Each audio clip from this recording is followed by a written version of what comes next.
Welcome to the Out There channel, live stream 268. Hopefully it's working.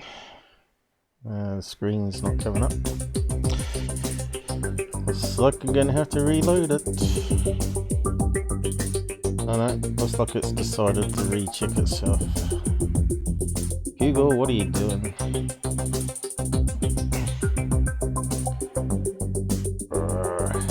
Come on. Don't want no problems today. Hopefully the audio's sounding alright out there. Let us know. There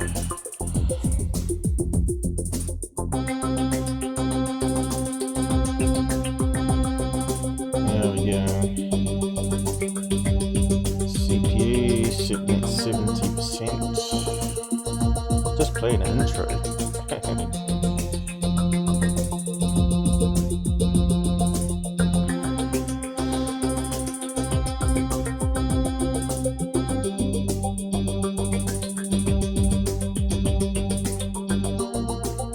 Alien grey. Hiding in the dark.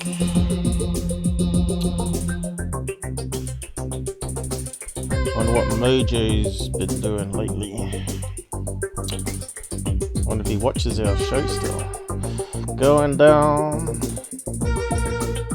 to the desert, where it's probably warm. Probably too warm. Now, if you lived in space stations, so we have temperature control, then we better have floating beds. That would be cool. No mattresses. Hello. Good to be back. Yeah. So let's have some fun. Have a look at UFO videos. No hardcore swearing in the side. If you do, just misspell it. The usual thing. Not too many rules. No trolling, of course. Any advertising is a no-no. No promoting fraud channels. That's you, Renee, out there. Susan will keep an eye on you. Hopefully. She's around. Oh yeah, she's around. Sound is good. Cool. Certainly lagging, that's for sure. But yeah, at least it gives us indication now. Looks like the counters might be right still, which is a good thing. So yeah, we've got 4 watching. Hey. Yes, it'd be good to get like 100 people watching, then it'd be more interactive, wouldn't it? One day. Might take another 3 years. So yeah, we got a few things to go over today. Lions Ground's now got his website up, and he's starting to put things up, and he's going after people that are frauds on YouTube, not just Tyler. And his favourite one is UFO Proof. So he's got this web page up now. I'll just push it down the side. I should type in my welcome message first though. We've covered UFO Proof before, working with the frauds, Third Phase and Tyler. Then we found out all sorts of history about him that people don't know, because these people hide. So yeah, welcome. You don't realize how many criminals actually use YouTube to make money, and you can bet the flat earthers have got a criminal record. Didn't Camera the Desert Man have a few that he found out were also hitting their wives and lying about their past? I think that was hilarious. It was last year, I think it was. Live stream 268 and satellite Saturday vid analysis, MUFON cases, mostly, hopefully. I tell you, I've been really, must have been really tired because I was making so many mistakes yesterday. You know, UFO Stalker was changing its webpage so it wouldn't load in Brave, and I had to figure out how to get around that for today's show. Seems they crammed it full of more ads. It's just ridiculous. It's wonder it loads. They use that plugin, what's it called? Discourse. Just absolutely loads the place up with ads. Video analysis and other topics. There we go. And of course, Lions Ground. Website's back up again. And you start to fill it up with people that he's going to expose, obviously. And people that work together online to try and attack him. I think he's... What's this big graphics at the top here? Must be my maximum font size here of 150 dp, huh? Let's see if we can bring it down to size. That's looking better. Crazy. So yeah, you may notice that guy there. Cancer hoaxer.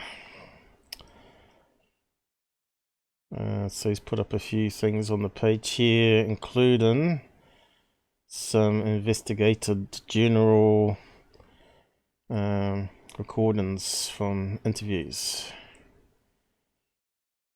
which you can listen to.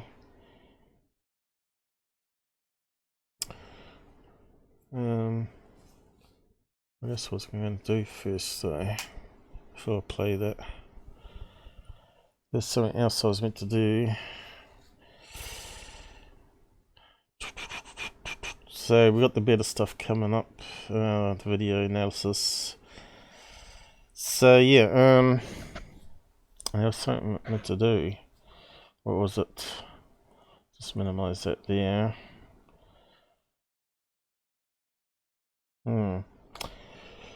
Short-term memory is not like it used to be. Anyway, so he's got two witnesses.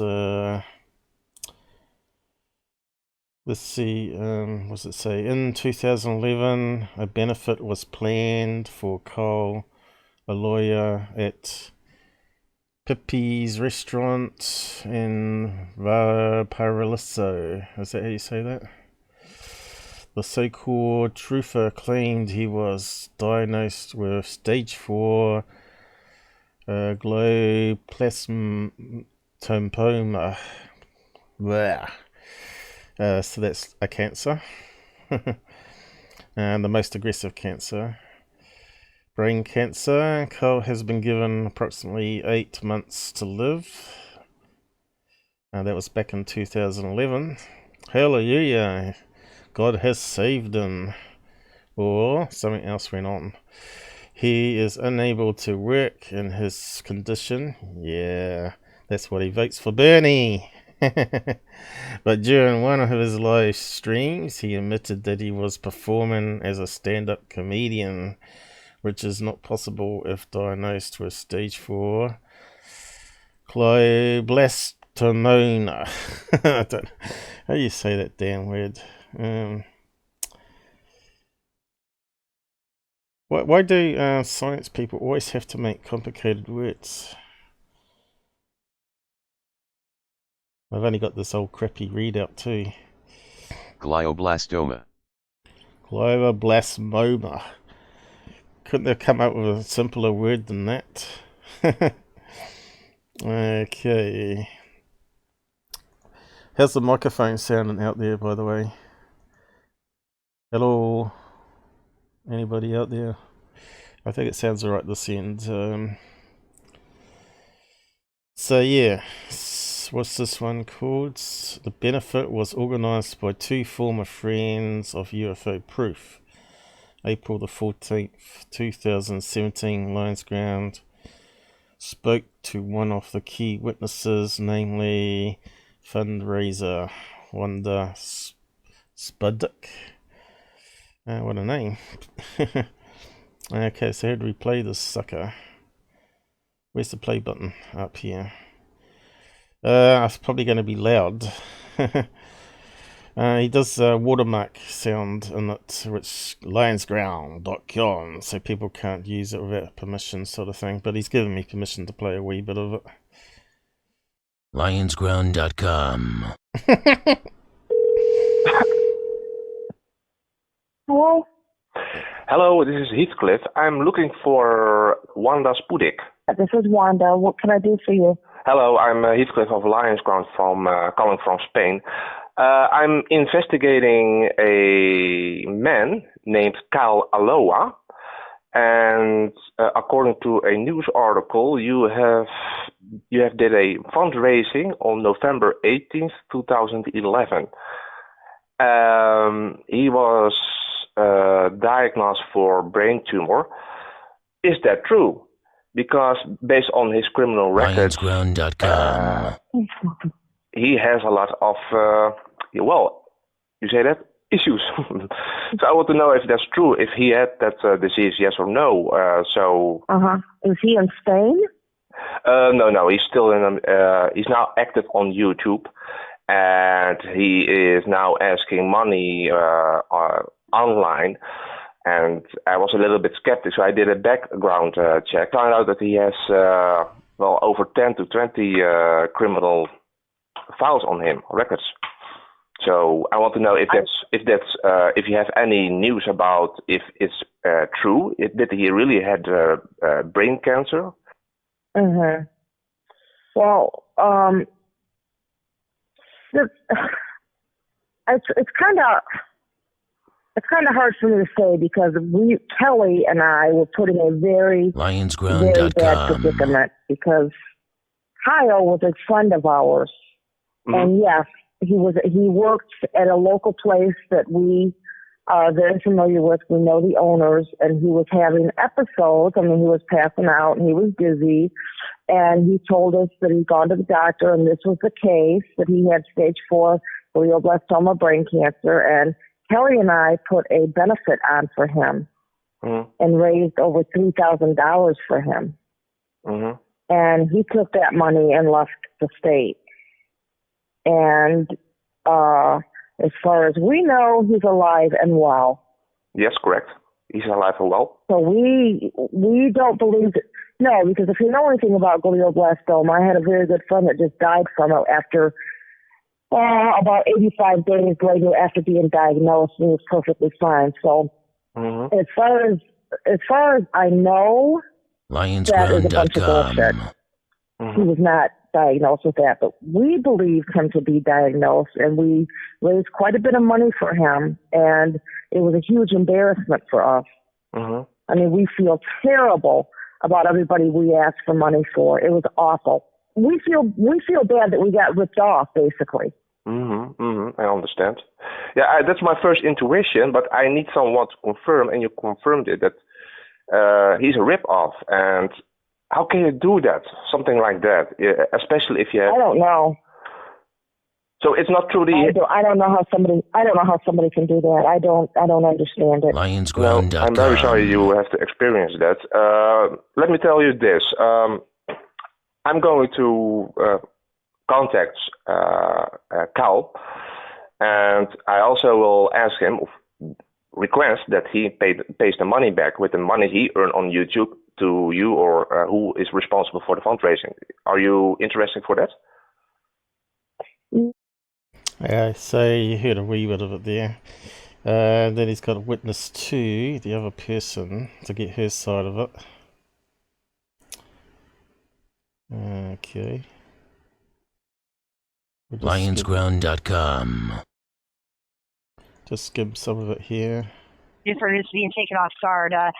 throughout time, I had, tried to do different events, in good faith for people, that were hurting. And, here's a guy who's been was a friend of mine for a while. And, I see him having seizures and all these different things that go on.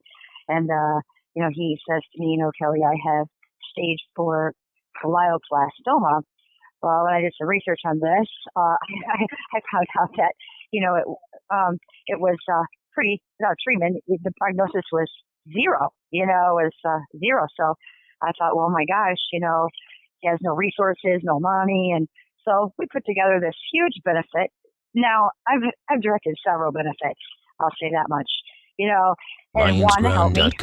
One is a great lady. She helped me. And then I come to find out that this might not be what's true. And now I haven't seen Kyle probably since about 3 to 4 weeks after that benefit at all. So I don't know if he is dead, if he is, but I would agree with Wanda. We believe it to be bullshit. He's still alive. I don't know. Oh, yes. Yes, he's yes. Yeah. He's looking very healthy and is still asking for money.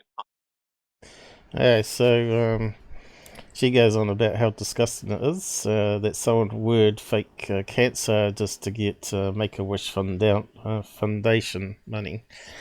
Now, we know, we've covered this one before, there's a website up where we found this information. Normally, when you got stage 4, you live between 4 and 8 months, no more, unless it's a miracle. It seems that they believed him and didn't ask for paperwork before they did the fundraising, which is kind of strange, really. But I know Carl made excuses. He did a comeback video, which he's deleted because it gave him bad publicity. Saying it was only friends and family that got taken. Yeah, so what, Still stealing, isn't it? Still misleading people. So I don't know if he's actually linked his website here or not, but you know who he is. It's a guy with all the neck tattoos with aliens and UFOs around his neck. He's got a criminal support network. People that have been in jail and all that, all quite happy to support him. And he also took money from Tyler, and he used to debunk Tyler until he got a nice little donation from him. And he's got a little clip here that he's got where he admits it on camera for the second time. Lionsground.com. $600. Wow, man. $600, man. Nice. What's interesting is the name of the person who gave this to me. His name is Tyler Glockner from Secure Team 10, the #1 UFO channel on YouTube. Oh, really? With 1,200,000 subscribers. Fucking talking to fucking little UFO proof with fucking 10,000 subscribers. Fucking gave me, which he's only got because he's teamed up with the Cousin Bros and they're advertising him. Said, hey man, just keep it between us, man. Well, you just kind of blew that. Yeah. Yeah, he just blew that. He did, he blew it. So yeah, I'm not sure what else he's got here of people. Let's have a quick look at what he's put up so far. But yeah, this guy still hasn't paid it back after 3 years since he got found out.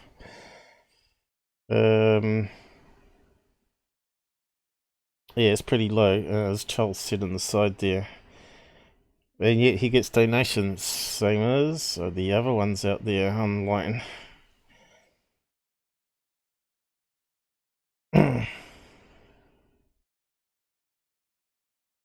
And a lot of people don't know about that, of course. But as you mentioned there, Heathcliff said he had at least 20 past criminal convictions Class D felony as well. So yeah, just pays to do background check on people.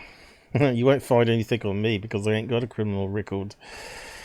I got a parking ticket probably 20 years ago. That's about it. It's not exactly a offence of what these guys up to. So we got security 10 there, SpaceX mouse, which we've covered already. Screaming noises, we covered that one too. So he's gradually adding more stuff here. Space mouse again. Is paid for clout, so he doesn't just do UFO stuff by looks of it. Did Michael Nice fake his death? There you go. So he's got other things he's investigating. Why did Lions Ground leave? Australia fire the hugging kangaroo. So yeah. So there you go. So I thought it was worth mentioning. He's got his website up and he's putting up his investigations into people for your benefit, UFO community.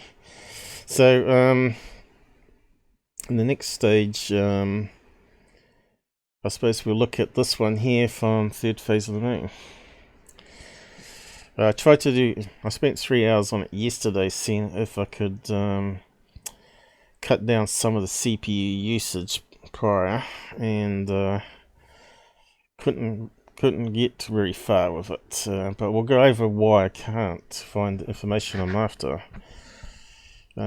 which is probably due to the C19, all the business there where people weren't employed anymore and entering data into the system, that sort of stuff, you know, which now makes it very hard to use the tools to analyze this stuff. But anyway, we'll just go over it, and we'll just play this silly clip here. Looks to me that they played around with the image a wee bit there too, and made it a bit more fatter. Okay. And we're going to be showing him the video, but in the meanwhile, I will show the original one too of this. That's a MUFON case, which is good because at least we got some extra data that we don't normally get from these hoaxy channels out there who don't investigate, but they rather put up stuff. And you can see they've got not too many views on it, which is a bit strange, but they are using a clickbait. Could this be the best UFO we've seen this year? So let's just carry on. I want you to take a close look at what we're looking at. To me, what it represents is a broad daylight flying saucer that is what we are all looking for. What we had GoofOn drop by, did we? This is an incredible broad daylight MUFON case, and we wanted to break it down right here tonight on Third Phase Moon with everybody watching. Leave your comments below. Now these are the guys that plug in that guy we just looked at. So yeah, this shows the associations that these people like to have. We're going to allow the speculation to let it roll, but in the meanwhile, let's just play this video, and again, leave your comments. I want to get your guys' thoughts.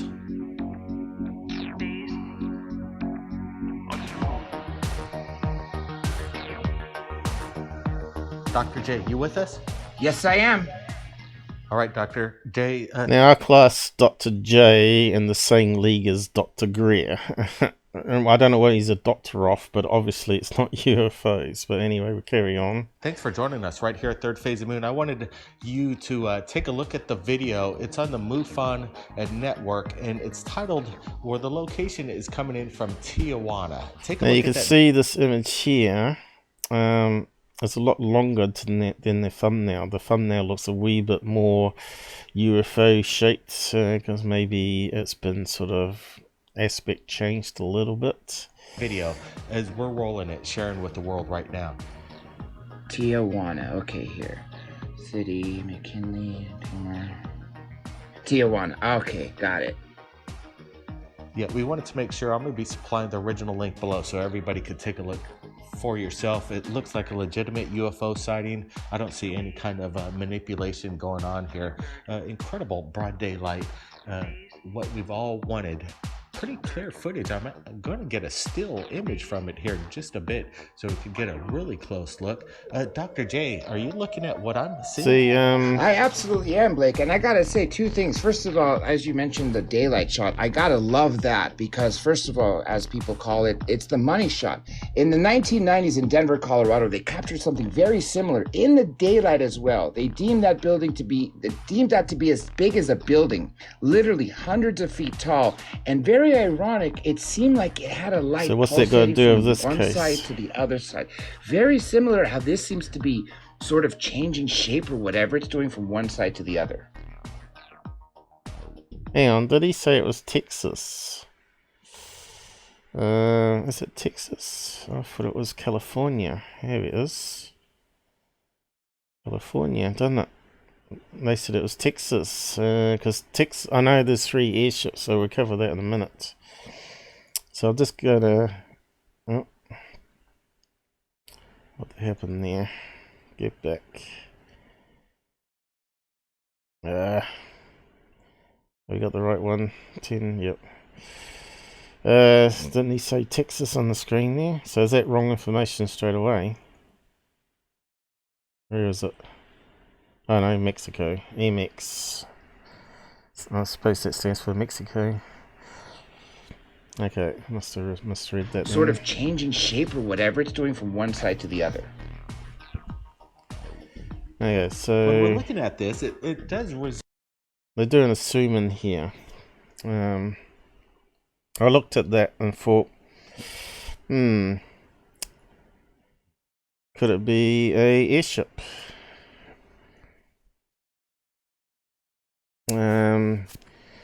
These patches on it could be where the writing is, and you can see it's out of focus as well.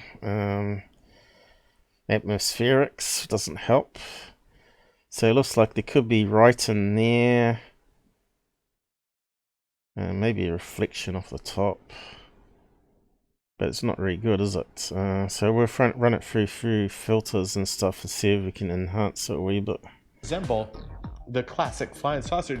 Some people might speculate that this is maybe possibly just a blimp, an air blimp. I'm not seeing any kind of undercarriage to it. What's your thoughts on that, Dr. J? No, not at all. I don't think it's a balloon or anything like that because it does look like something very flat and very wide. You don't see anything underneath and you don't see much on top other than what's pulsing from the side to side. It looks kind of like almost like a rod, a line on from side to side. So well, you could see it wasn't actually a line. It actually did look like a blimp shape, but I don't know what they're looking at. They're not looking at the same video as me, but it doesn't look like a flying saucer either. It hasn't got the classic flat bottom there. It was definitely rounded. You can see it had a round underneath. Hasn't got a dome on top like a classic flying saucer would have. And it doesn't seem to be doing much. And the other red flag is the guy stops filming. So these guys are just going to blab on and on about this being a UFO. It would even be larger than a blimp in my estimation. I think it's even larger than that, Brent. I really do. If this is something similar to what looks like very similar from about 25 years ago, I would have to say it's the size of multiple blimps. And because of where it is, I'd have to say it's further up high than... Yeah, you can see how far away it was on that. Must have been the maximum optical zoom on that camera, and it still was pretty bad. Good to hear for Lion's Ground. I thought Lion's Ground was here for a minute. Sometimes he pops in. So what a goof on radio had to say.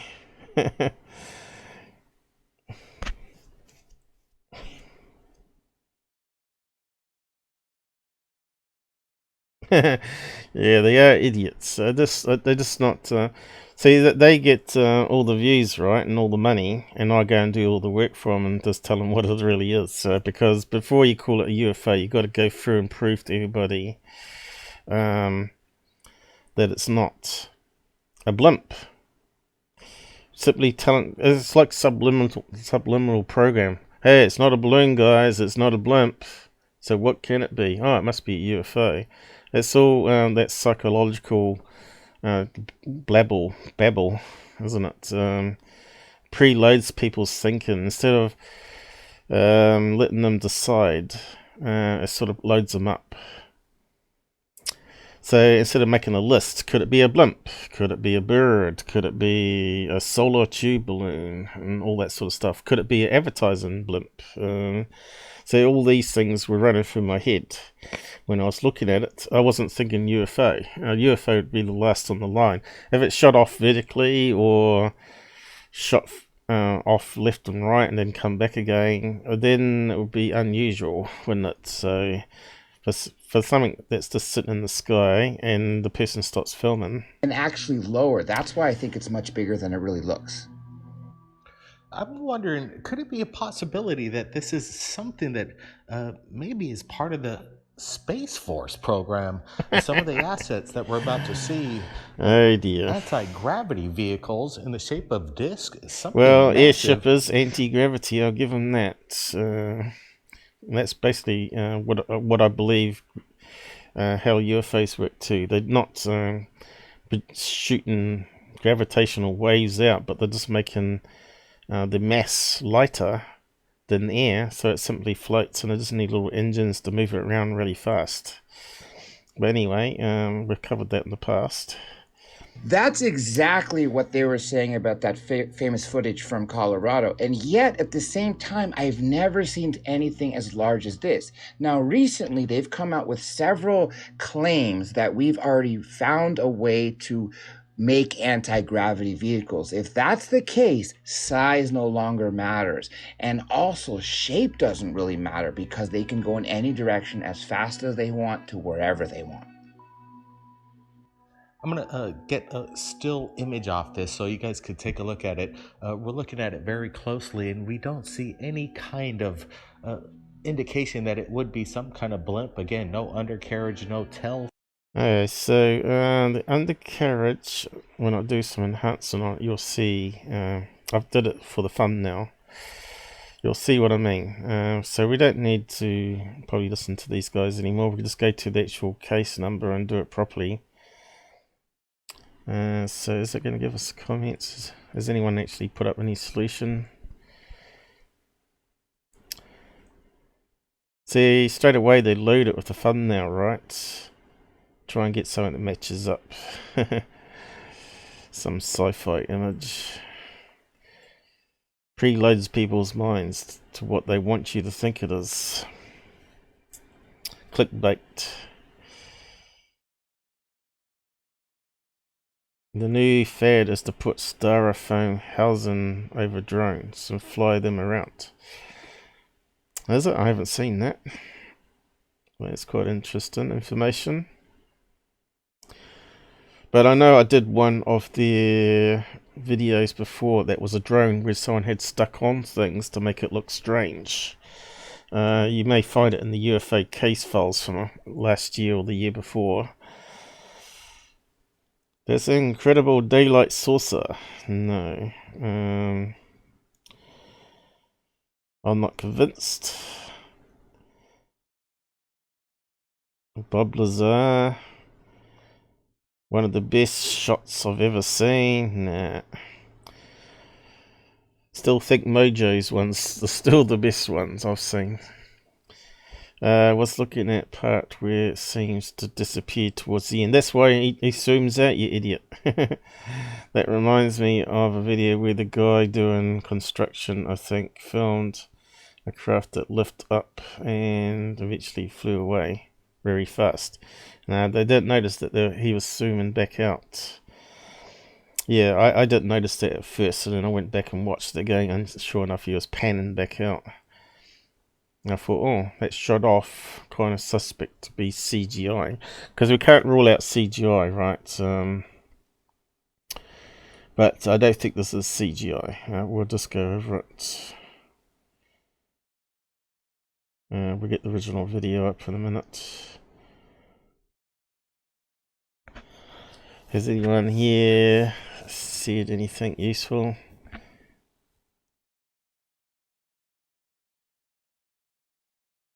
Some people say some crazy stuff on here, don't they? Military saucer, no. Oh my god, not you guys as well. Can even hear the airplane pulling it along. I don't think it's being pulled along. But there's no doubt there's probably aircon maybe outside. It's making a plane sound. It looks very hot there. A split aircon. So you've got to be careful of thinking it's a jet. CGI footage improved. Oh, we can't rule that out, of course. Most definitely the best UFO video. So these people are not going to be none the wiser. They need the critical thinking. Jamie, my son, well, he's definitely gone to the Pixies, this one. Flying tacos.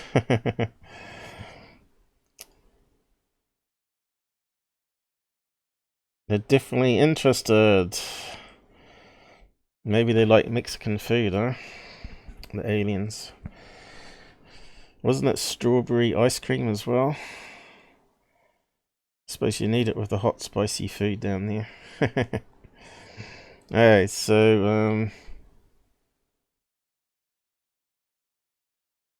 just close that one down. And we'll get to the video and play the video and get some snaps. Let me just bring up the screen. MUFON has a question, but he got banned.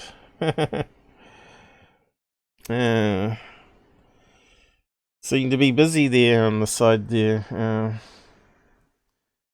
Susan. So what was the question? Well, I don't mind people coming here as long as they respect, you know.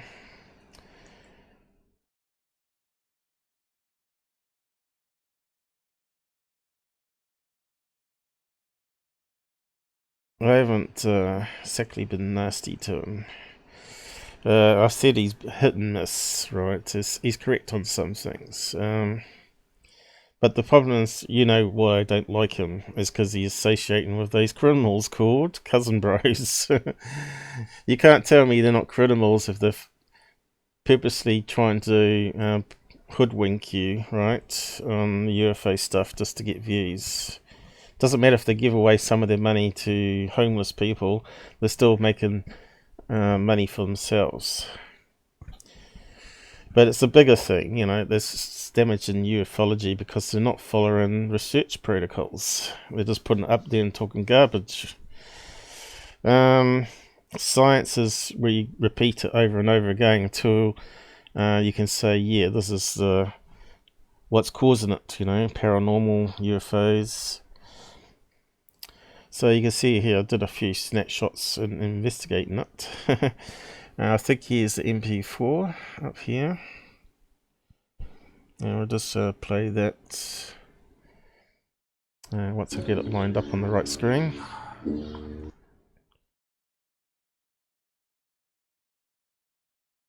Always goes to my main screen. It just won't slide across. Let's minimize it a wee bit.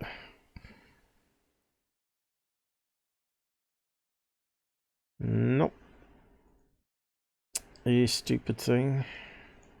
Might have it this time.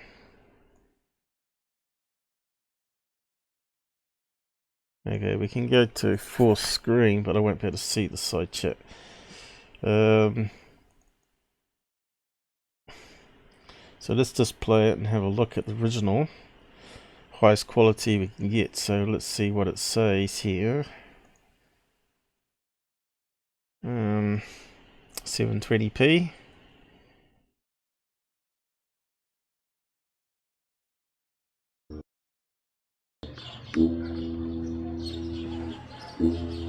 What the hell's that noise?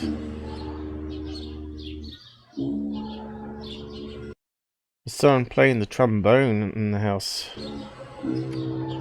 Brrr. There's a bird. There's the thing coming into focus. Well, blue UFO.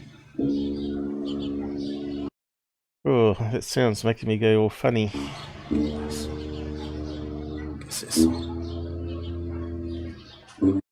You can see it's quite blimp-like. Looks like it's got dark coloration at the front here, goes lighter at the end here. Which fits with a good blimp. But anyway, we'll keep on going. There's that trombone thing, it's giving me the craps actually. Is that meant to be like infrasound to try and make it spooky? Sounds worse than headset, so... There's another bird that flew by.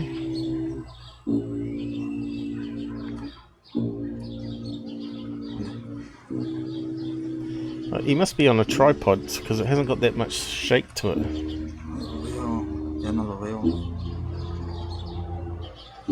It's definitely got it supported, hasn't he? See how steady that is there.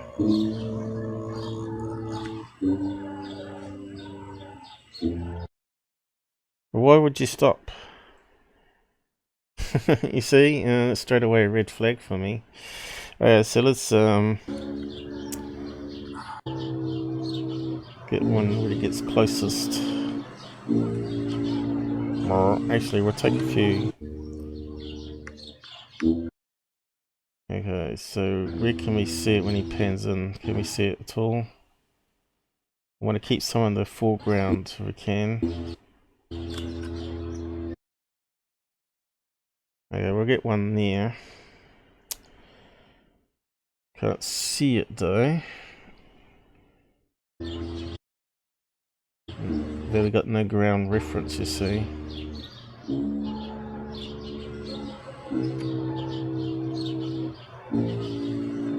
There it comes. Get one there.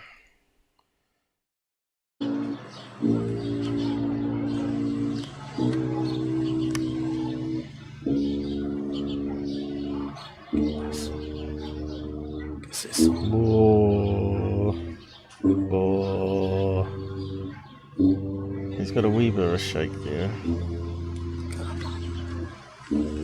So what's this flickeringness here?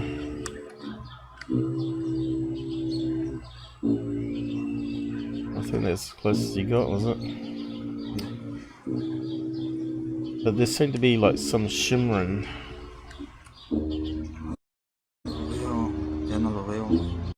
Is it camera artifact like rolling shutter? It could be rolling shutter. With the movement. So you get the slightly different colour blues and white in the sky, and it's causing a shimmering. It looks like it's going through a window. So rolling shutter will be coming left, probably top to bottom, probably on this one. So it could be left to right or top to bottom, depending which way it's rotated. Also, the camera the sensor. So yeah, it gets a bit complicated. Oh, is that it? Oh, yeah, so we're meant to get one where it's close up. There it is here. I don't know if we can get any closer or not. I think that was it, as close as we got.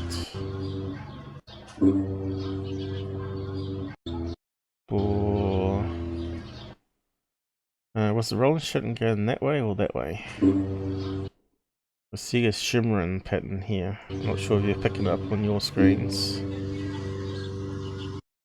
I'll give you a link to it so you can download it yourselves. Where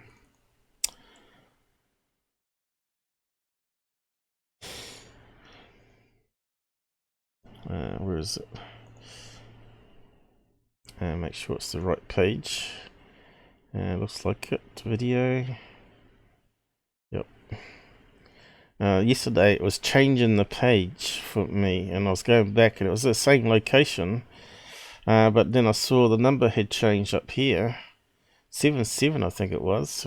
How it got there, I don't know. So if you want to download the video, it took me at least 20 minutes to download it last night. Yeah, I don't control the side check. If you get banned, it's up to Susan. Sometimes people slip and get the next one further down by accident. They're trying to time out someone or whatever.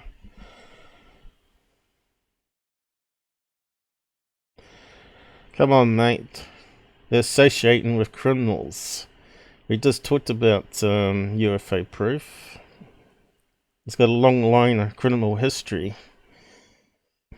Go and do some background checks on him.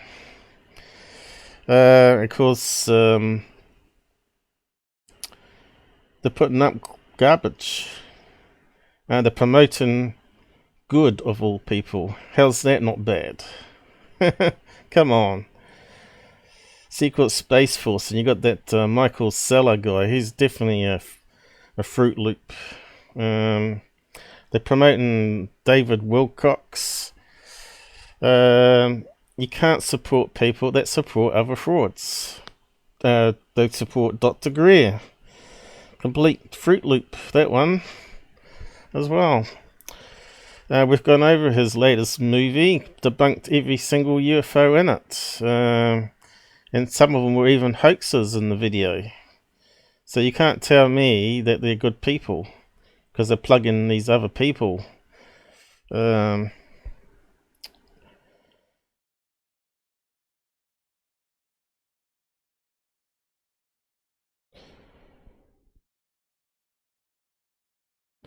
Yeah. Well, Tyler admitted that he purposely put up hoaxes. But these guys have been caught faking as well. Third phase of the moon. Go and check it out. You know, they faked the live event. Everybody said so. Even the people that used to associate with him. QVid even said so. He said, look at the guy's tablet. You can see it's on an angle. That means he was in a different angle to the reflection in the glass. It was definitely all staged. And then Blake asked Brent what he thinks of it, and he says no comment, because he knew it was staged. Go and watch the video. We captured it all when it was while it was happening. Plus they got caught out faking what was it, the Skinwalker in Philippines. That's still up on YouTube. You can still find the original video of that. I think I got it in the description for my comedy I did with them teaming up with UFO Proof. Yeah. Anyway, don't get me started. Okay, so we're a bit through. We're going to watch the video and we're going to analyze the clips. Okay, so let's just bring up the clips.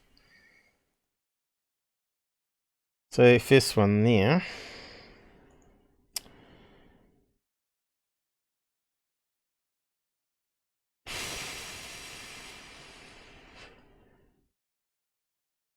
So first of all, let's just plug it through the filters and see if there's any obvious difference in pixelizations and that sort of stuff. Although CPU could be a problem, as we know, it's peaking sometimes, especially on these large images. Yeah, so we can start to see that the pixels and everything's constant across the whole screen here. You can see they've got certain size squares.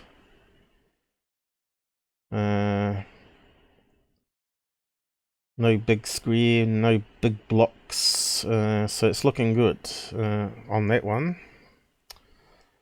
So we'll just keep that one there.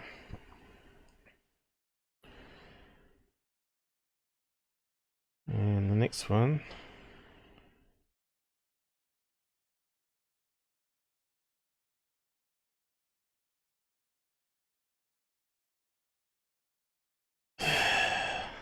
Is that one.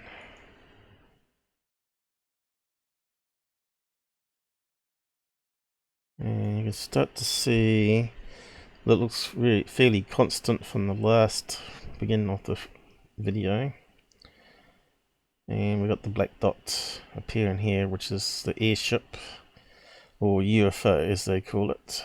And it looks pretty constant, you know, you can see the pixels. It doesn't look like it's tampered with, you know, nothing obvious. Although it would be good if we had a, like, when he zoomed in a JPEG snap, so we can check the metadata and all that sort of stuff. And of course these people never do that, because they don't watch our show and learn how you're meant to be documenting a UFO sighting properly to be able to really give some information to the investigators. And of course we got this one here, which is the up close one, or the closest one.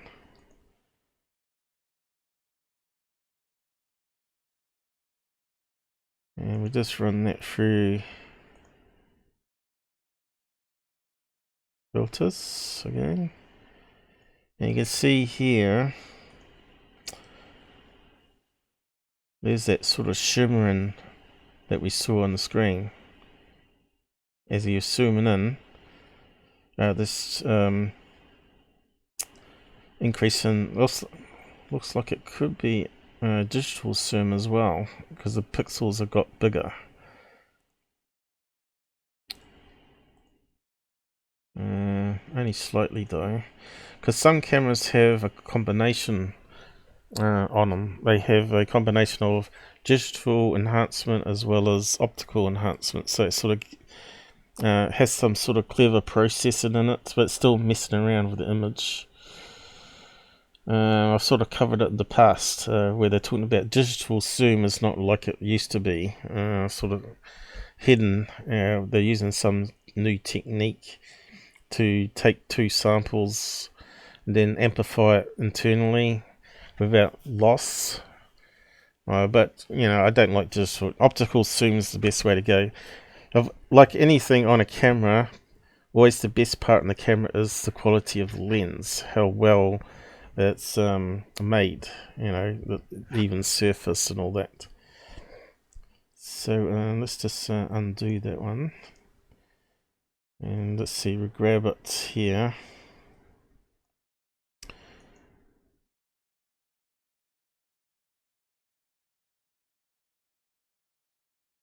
And resize it.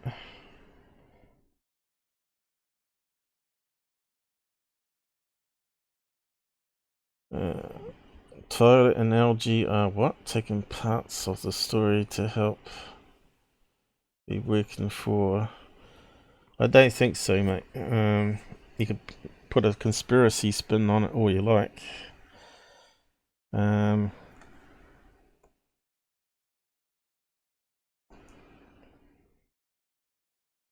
anything, if they're working together, they certainly destroyed Tyler.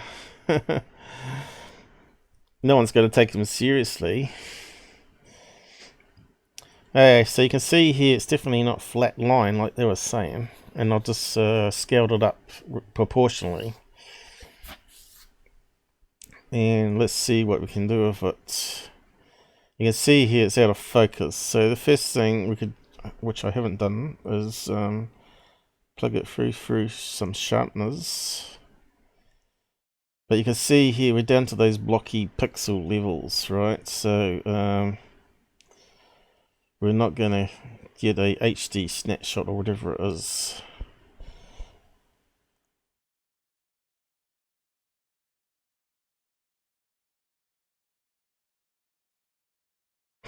As you can see, as we sharpen it, we can start to see the compression artifacts from MP4.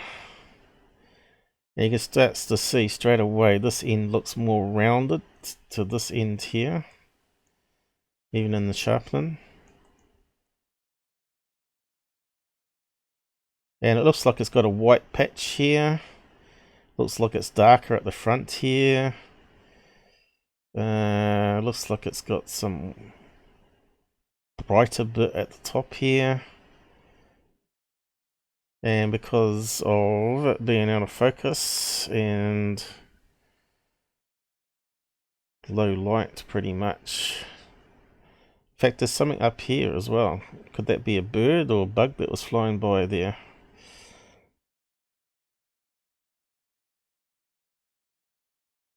But you can see it's definitely cigar shape. It's got the round bit here and it's going tapered at the end here, which suggests if it's a Goodyear blimp, that's the front side here.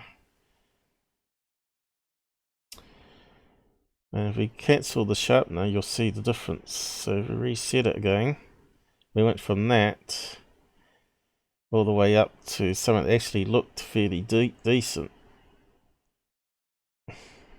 But then you're getting the glow effect, which is to do with the sharpening filter.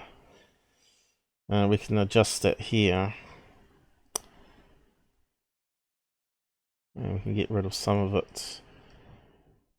But you can see it's definitely got a shape different from one end to the other. And it looks like there's something here. Could that be where the cabin bay is? Looks like there's something here. Now we'll see what we can else do with it. I'll just cancel it again and run it through the filters. It's not scrolling up for some reason. Now it is. CPU's plugging. And see, it looks even worse there, right? So let's do a color swap.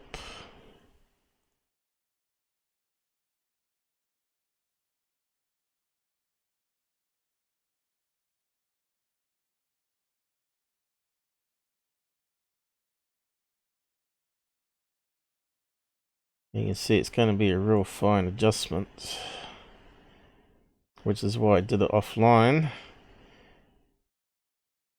But you can see here when you start to bring down some of the tones, swap out some of the colors, you can see it's definitely a lot rounder this end and it's tapering off here.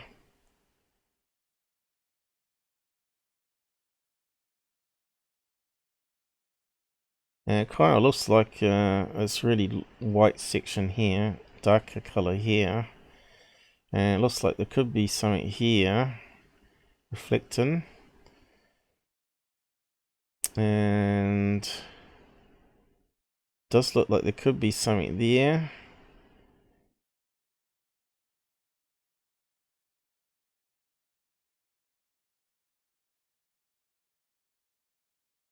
Does look like it's kind of like a square thing there.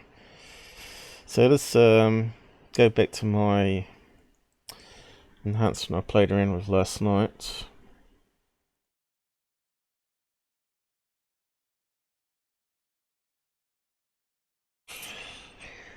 And just have a look.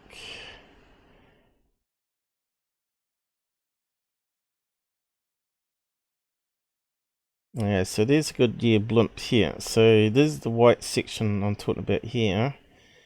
And it looks like there's some sort of box occurring here. And I'm just wondering if it's actually banking a wee bit, and the Goodyear writing and the top line here is rotated around a bit. So if you can imagine it rotating around a wee bit that direction, that we got some writing here, and we're getting some reflection of some of this up here, you know, how it's reflecting there. It looks like a reflection of this grey stuff up here. We can't quite see the tail here, but it looks like a tail fin maybe going up here. definitely fits very well, I think, of a Goodyear blimp. You can see here, I just zoomed in. But yeah, it kind of fits very well. That's the right color. See, it's got a little grey bit at the front here. If you just rotate it a wee bit, if it's banking and turning away from him in that direction slightly, it would make sense.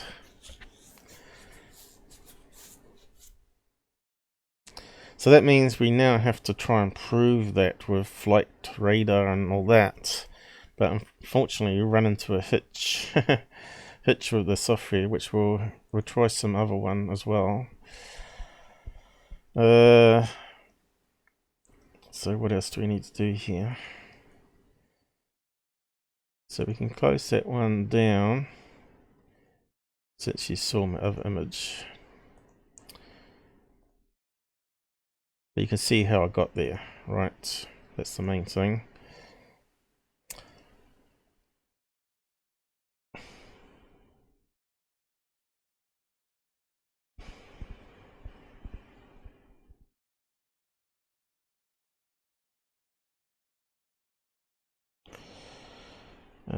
Still going on. Yeah, so what's the next bit here? Scott Brando put it up as well. I agree, I first thought it was Goodyear. Needs to be verified if there was there. But don't it fade move like CGI? So at first I was wondering if it was CGI. But I've now discounted that. So yeah, if we go into his post here.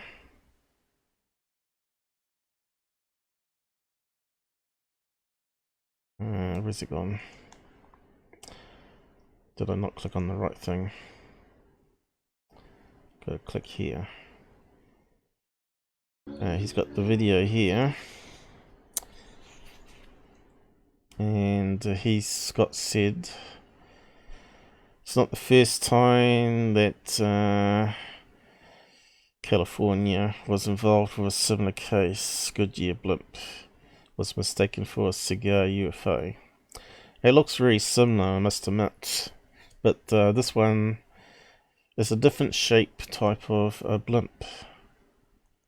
I think it's got the higher end. It's got a different coloration pattern to it because they did change the pattern on their blimps. Right, that one looks more like it's got an end bit going up on it if it's a blimp.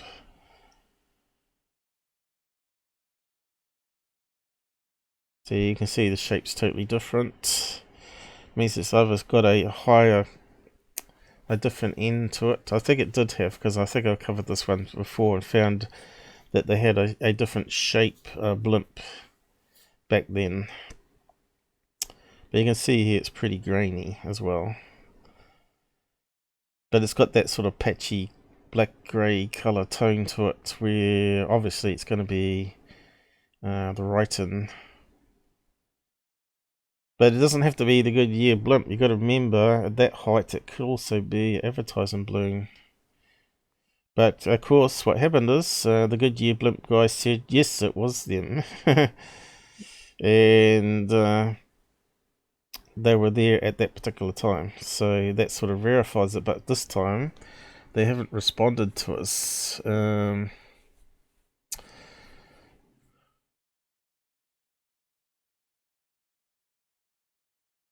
is that a different one here? Also, picture shared Reddit. Let's have a look at that one.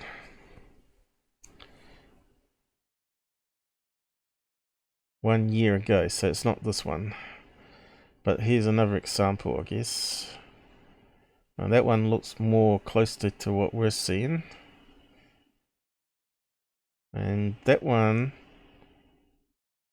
we can see it's going the opposite direction. The dark ends, the rounder ends on the right side. And you can actually see this one's sort of looking more underneath it, and you can actually see the basket, even though it's out of focus.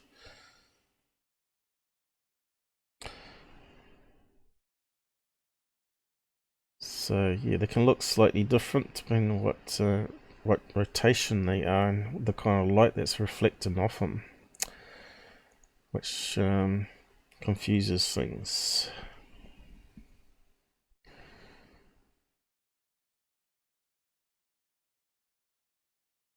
So yeah, it's not the first time it's happened.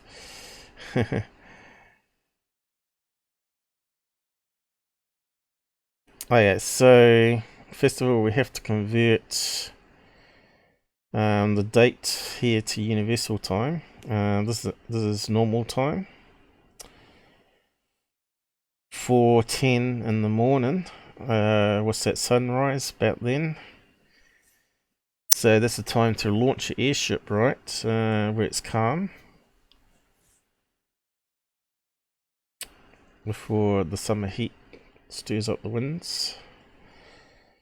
And if you plug it into here on Google, it normally tells you, if you type in the time, California UTC, and it tells you 4 o'clock Saturday is 11 o'clock Saturday UTC sign, which is what the flight tracking software uses. So we need to know that information. And I actually have the wrong location here, because when I clicked it went to this other MUFON case number for some reason, but up here, it's not too far away, we had seen the blimp as well. Down here they saw a cigar shaped object as well, so obviously it travels around this area between airports and stadiums.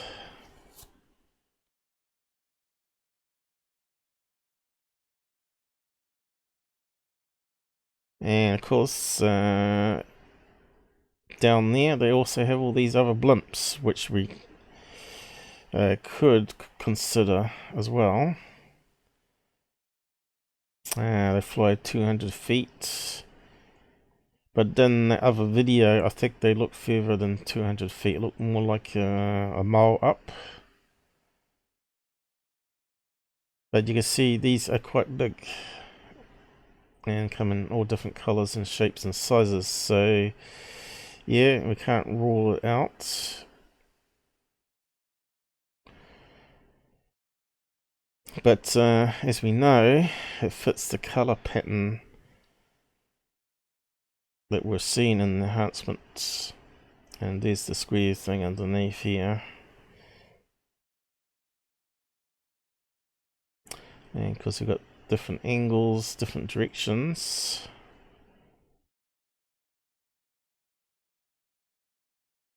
But you can see here it's got a fat end and it tapers off, and it's got the propeller at the end here. And it's got little control ones either side, I think, here. What else we got?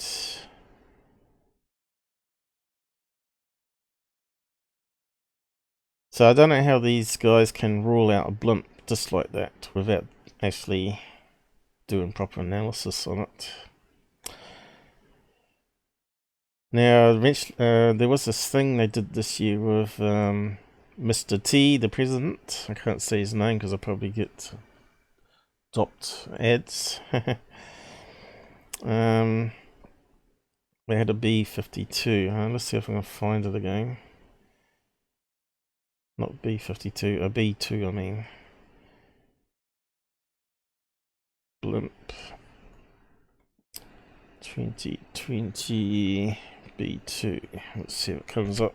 Here we go. And that sort of gave us some other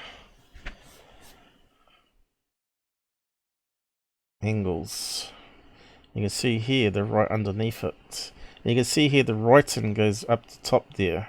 So if you had it out of focus, you can see how that would go blocky. So I think I may have saved the image. And let's blur it and see what happens. also got it coming back the other way while the B2 is flying away. And you can see here that's looking more like the angle we're looking at.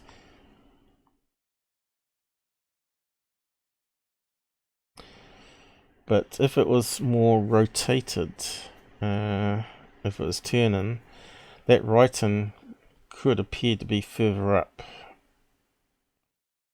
there as well. Oh, there you go. Oh no, this one we looked at before. We want it coming the other direction, really. I think I've got it saved already. Let's just plug it through. Where is it? CPU peaking there. There it is. Now let's just bring that in.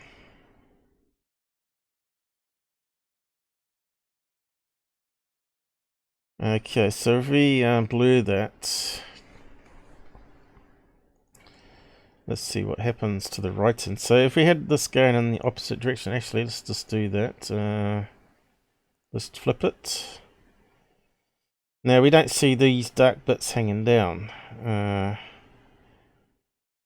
That means the sun must have been on a slightly different angle. But you can see here straight away you lose the cabin blade because it's rotated around quite a bit there as it's turning, banking. And the fins are left dark bits here because of the angle of the sun. But we don't see that in our picture. But you can see here how the writing, if we blur that, is going to go pixelated probably. So pixelate. Maybe I haven't tried that one. Let's see what happens there. Cell width. Oh, there you go. Pixelate it a bit. Cell height.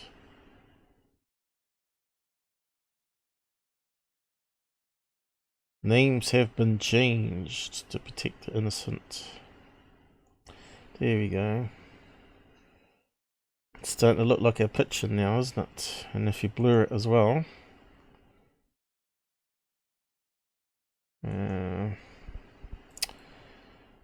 Blur. I saw it here a minute ago. We've got so many options on this program, it's just amazing. There you go. Slightly out of focus.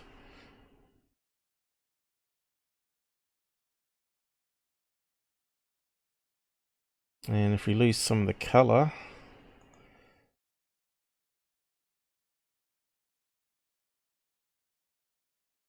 let's just cut that bit out. We're finally getting closer to a spud cam.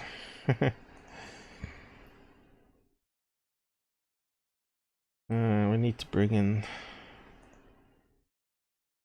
a zoomed up one. Have we got one here? Probably not.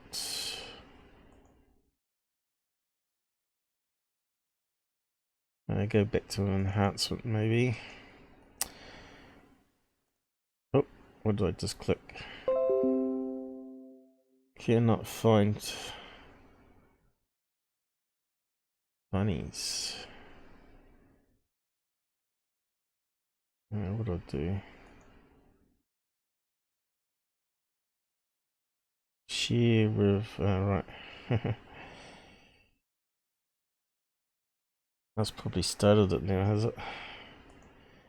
Let me make sure it's not started. As we lose CPU. Can't see it. Keep making mistakes.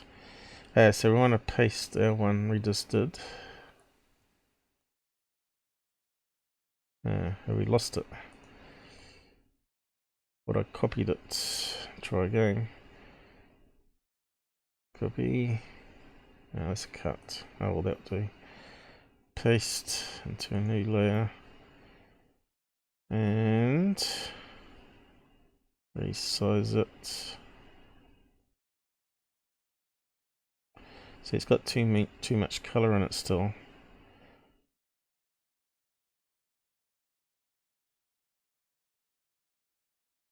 We can start to see here the lettering going up here. Starting to fit fin color there. Of course, that's darker there because of the angle the sun's different. We need to take out some of the color. Color mixer, maybe. Get rid of the yellow. Starting to get grayer.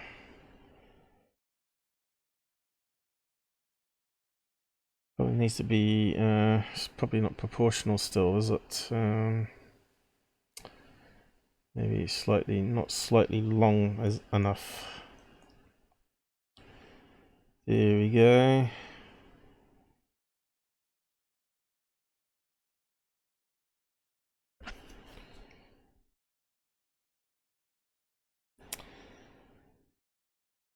It's still too good of an image, really. Probably needs to be pixelated a bit more. Pixelated. Where do we find that one again?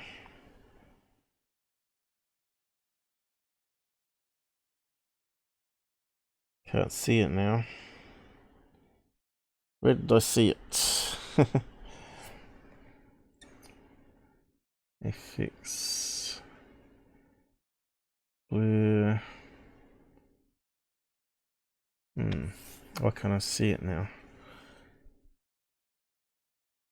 Distorts.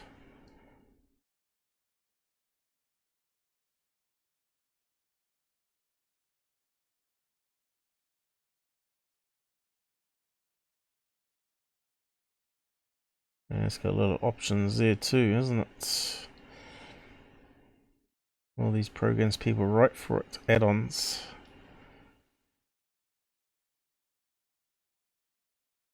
Here we go. It was under blurs. Pixelate.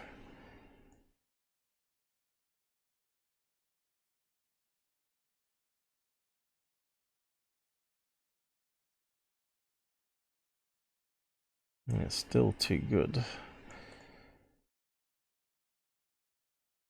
Starting to look closer to it though.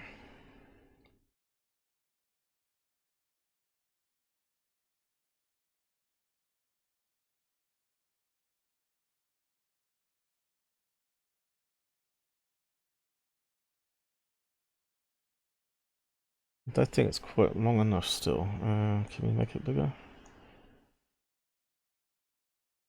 There we go.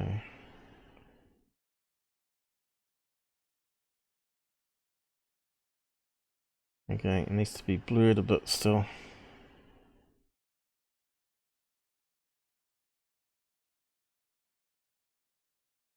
Just blur. Simplify. Radial blur. So many options.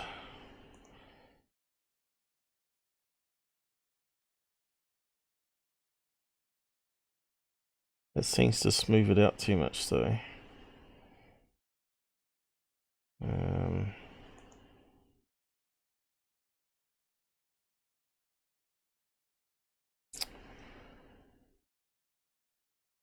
Just can't get it. It's quite the same badness.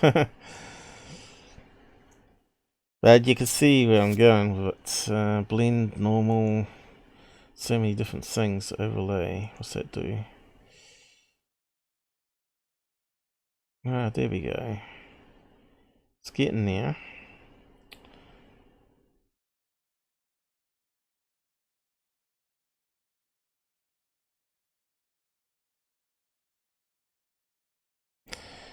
But yeah, makes it too blocky then.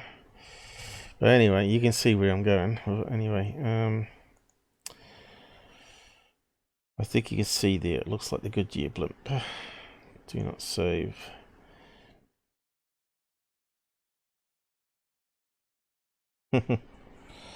So here we go on the side.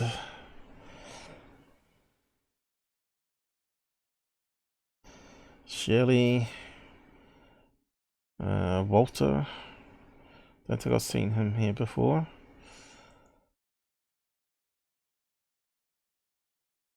Cubicle, how's it going? I don't think I let Charles know. Is Charles around? I forgot to send him a PM on Discord or Facebook. No, he's normally... Oh right, Charles is here. Everything above the drone flown by people on the airship. I don't know, I'd have to look at the video again. It could be just a bug or a bird flying past.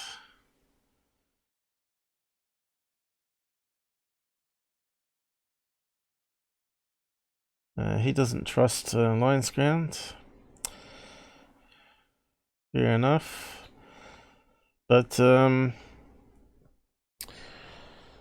know, you got to give the benefit of the doubt, really, sometimes. They could have been working together and then had a fallout. Who knows? He certainly didn't remove the debunks when Tyler was paying him. We know that much. So that part of the story checks out. And he did steal the logo. We know that for 100% certainty because we've overlaid the image. He only changes the outside of the image. And the agreement was between Alienware and the Chinese fellow, that artist that did it, that he could use the vector diagram. And of course, Alienware was owned by Alienware back then, and then it changed hands into Dell Computers. And then they started modifying the image themselves from the original.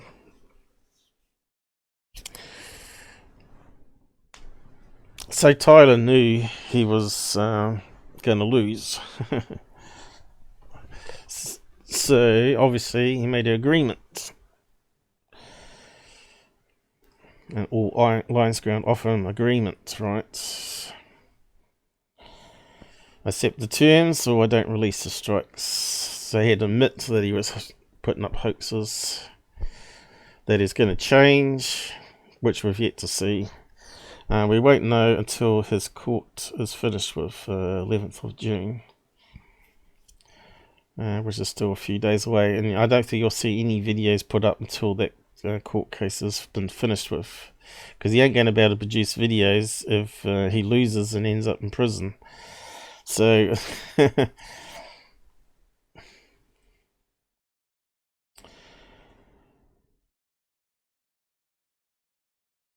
back to this one. So yeah, we're done with that.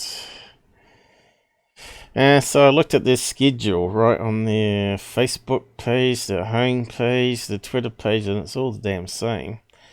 And they haven't got anything for April and June listed here, which is unfortunate. So there's another angle of the ship, but going in the wrong direction. You can see here the fins don't stand out, they're very light colour, which is like in our picture there. So you ain't going to see the dark patches that we saw with the B2 one. So if that one there was rotated a wee bit more upwards as it was turning, the camera angle is slightly different, I think we'd have a perfect match on that image there. But here, they only go to 22nd of March, and that's it. January to March. Where's all the other listings? That all sort of got messed up because of the C19, obviously. So all the admin staff were off, and they weren't updating the websites, or the webmasters. Although you should be able to do that from home, shouldn't you? So yeah, their website didn't help much at all. But I'll post a link to it here, if you want to check it out yourself. Good, yeah. So you can see it's very time consuming when you're investigating properly. So really, this video should have been made an example how you investigate something, rather than saying it's a UFO, or the best UFO footage ever caught. What's the next bit? So here's the wiki page, and I've seen how many airships they have, and they actually have 3 of them. And the call signs, which is in brackets here. So the California one's called N2A. And they got one down here, which often flies to New York. Which is the latest one to their fleet. And you got one here in Florida, which you often see as well. On videos and stuff, football stadiums. So I plugged in that in Flight Radar 24 because we've got a gold membership. It allows us to see the logs. So here's the N2A California one. And below me, it stops in May. No April, no June. So we don't know where it was, if at all, whether it's in the sky or not. Again, it's due to that the C19. I'm not allowed to say the name, aren't I? We're sort of. It's funny how Google changes how we can just have free speech now. I probably lost ads already. Let's see. Let me just check. Then I won't worry about what I say. They've sort of been nobbled with all this craziness. You're not allowed to talk about such and such thing. Yeah, it's been limited already. So what did I say today that will get me limited?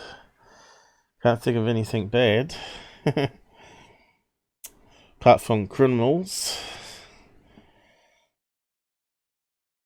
So yeah, normally you're about to play the flight path for that particular day. That doesn't even work. I've tried it. It just doesn't work at all. I've tried Microsoft browser and all does the same. With the shields on and off, no difference. It used to play, doesn't work anymore. So yeah, you could click on here, right, and it will take us to that day, and it'll give us the flight path for it. There it is there. Flying down from one hangar to the other, over a football stadium, probably. And fly back. You can see it's dimmed. Maybe they fixed it. I don't know. Let's see. Will it play? Nope. It won't play, you see. I wanted to see what kind of icon it put up, where it actually looked like a blimp.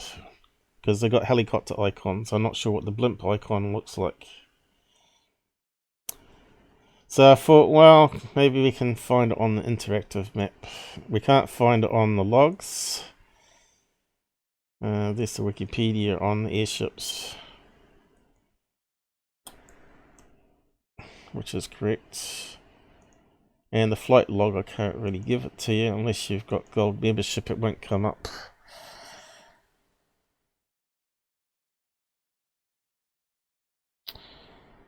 So we've got to plug in that time on the software and get the map there. So if I plug it in, bring it up.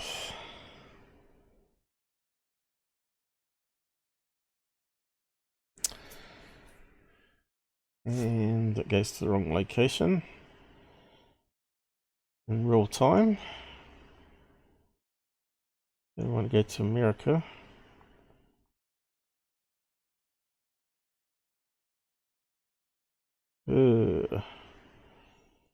Busy again.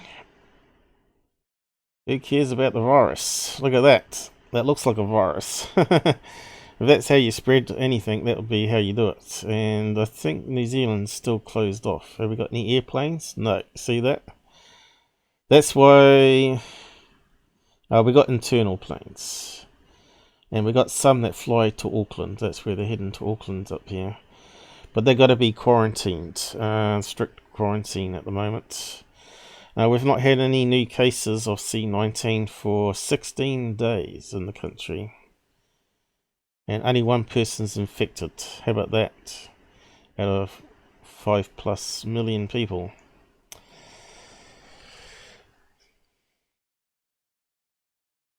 It's like little bees around, isn't it? How many planes are there?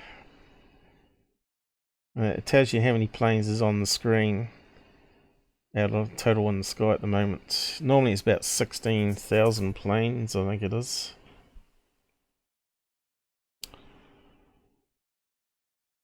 Susan reckons I'm really good at doing research. Yes, it's a long process. Yeah, thanks, Susan. Hey, I got one fan. But as long as you're learning how to do it yourself, that's the main thing. Yeah, here we go. It takes a wee while to put all those planes up. So now we need to zoom into where we want to go. San Diego.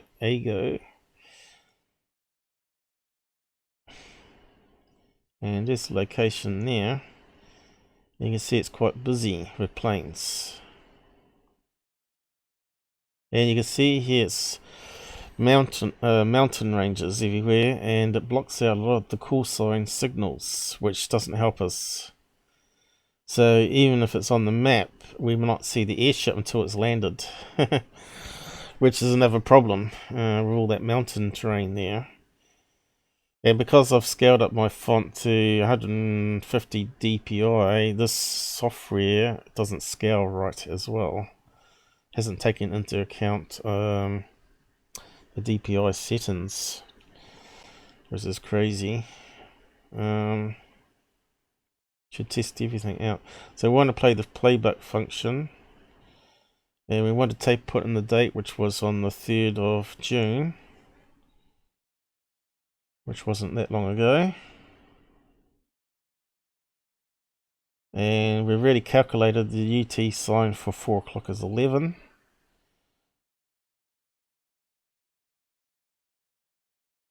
So you always got to keep checking your facts in case you've read it wrong. As you can waste a lot of time, which I found out last night. 12 times speed.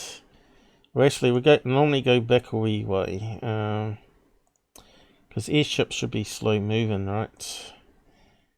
And we can pause it and see what's in the sky. So it's June 11, and do we see any airships? See a plane near the airport. Can't see any airships. We've got a small plane over here. Wouldn't be able to see that, I don't think, through the mountains. You can see here it won't let me select it because the scaling's wrong. Now it will. Small Piper jet, is it? Piper? Yeah, it's prop plane. What else we got here? Can you see any more? That's it, isn't it? At that time. If there's an airship in this range, it should be somewhere on this diagram pretty close. So I don't think it would travel that fast. Out to sea, maybe? No. So is the signal lost because of the mountain range or because of the C19? Hey Ken, I thought you already subbed to me. Or is it because of C19 that they weren't flying and maybe they didn't have the call sign turned on that particular day because they were below a certain limit in the sky where they didn't need to turn it on? And maybe there wasn't enough air traffic to even worry about having a call sign on. Maybe they turned it off because of all that, you know. So it makes it really hard for investigating. So obviously it's not there. If we just play that, normally do play an hour either side because it'll pop out through the mountain ranges if it's around. And we should be able to see it if it's around. So we got the little train and piper thing. That's probably a banner plane flying around.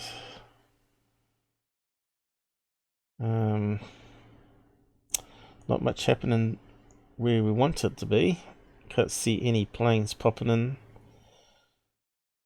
Alright, these little planes are taking off from over here, flying over the mountain range. Here's one at the airport. Another one's just showing up here. Notice how that just sort of popped up. Now it's disappeared again. That's the problem with the mountain range. It always loses signal. The planes are disappearing here occasionally. There's two flying together. See, that one disappeared. Is it over the mountain? It'll pop up in a minute.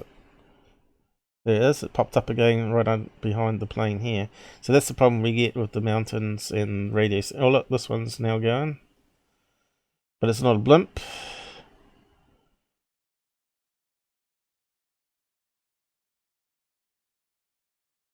Here's one just popped up. If we can select it. But it's not a blimp. One flying down.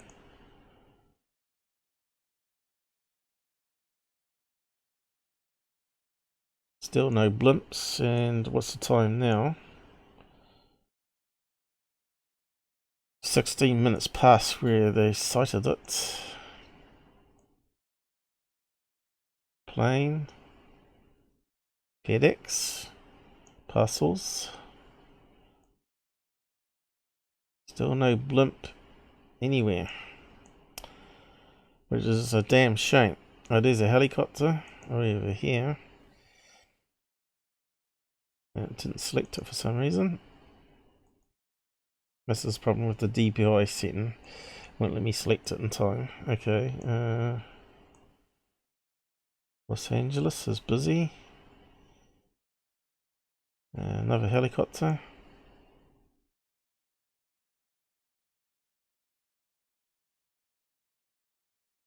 Another plane landing. Haven't seen any blimps. Blimps. But I still think it's a good year blimp. So yeah, pay all that money for this program and it doesn't help us. For, what was it? 37 per year. And I only use it a couple of times. It's a bit of a rip-off, really. Okay, we don't need that open at the moment. We could try the other one, plane finder, see if it's got anything different. But I haven't used this one for a wee while now. The map is a lot more suckier. But it is faster. And you can see the quality of the map's not as good. And it's got less place names on it.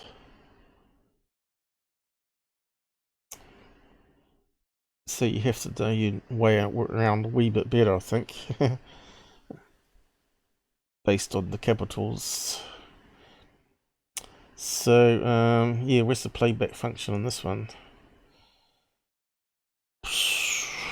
Up here. Forgotten how to use it.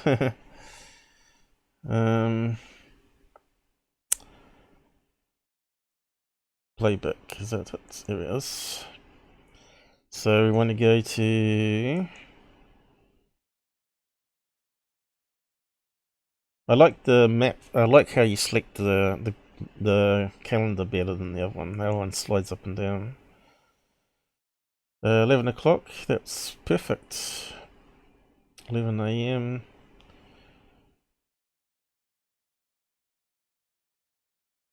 I assume it's in UT sign, plus 12. Yeah, that sounds like UTC. Now let's play playback and see what's in the sky. And pause it. Okay, so what have we got? Any blimps? we got that one. No photo. What is it? 17,000 feet. Somehow I don't think it's going to be a blimp. What else we got? What's that up there? See, we know the call sign's N2A. So that looks like a small Piper, is it? No picture again. Piston engine, sounds like a Piper. Cessna, there you go, Cessna. Okay, so still can't see any blimps. Planes, small planes. What's that one? That was small plane. So you can see here it's got some more small planes that we didn't see on the other one. We didn't see all these ones here. That's because the small planes can opt in. They have to opt in to these trackers. They can be blocked as well. They can say don't track me. So sometimes you'll get an image of a plane, but it's blocked, and it gives you no information about it. Helicopter there. You can see it doesn't scale up right because we're on 150 dpi. That's way too big. But yeah, I just can't see anything that should be there for a blimp. We'll just keep on going. We know blimps don't travel that fast. So we can see the time is incrementing here, not up here. 5 minutes past now. Anything that looks like a blimp? Plane, plane, plane. What's that there? No, that's not it. I like how you hover, it gives you the number. So we're looking for N2. And nothing's popping up. N2A we're looking for. Or N, one of the other N's. N21, N23, anything like that.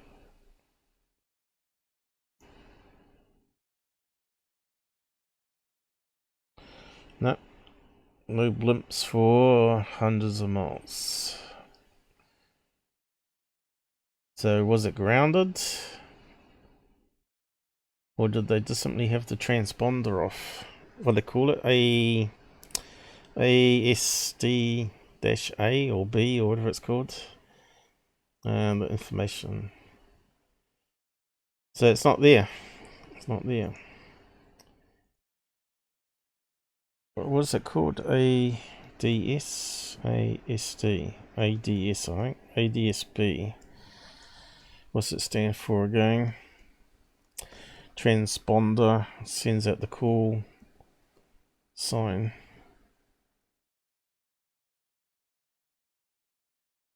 Here we go. ADSB. So GPS, is that, what's this one? Aircraft get their position from a GNSS constellation. GPS, and they transmit ADSB signal to the tower, and other planes can detect it as well, each other. But military planes can turn it off, and also small planes can turn it off. The question is, I need to know more about it. ADS. What altitude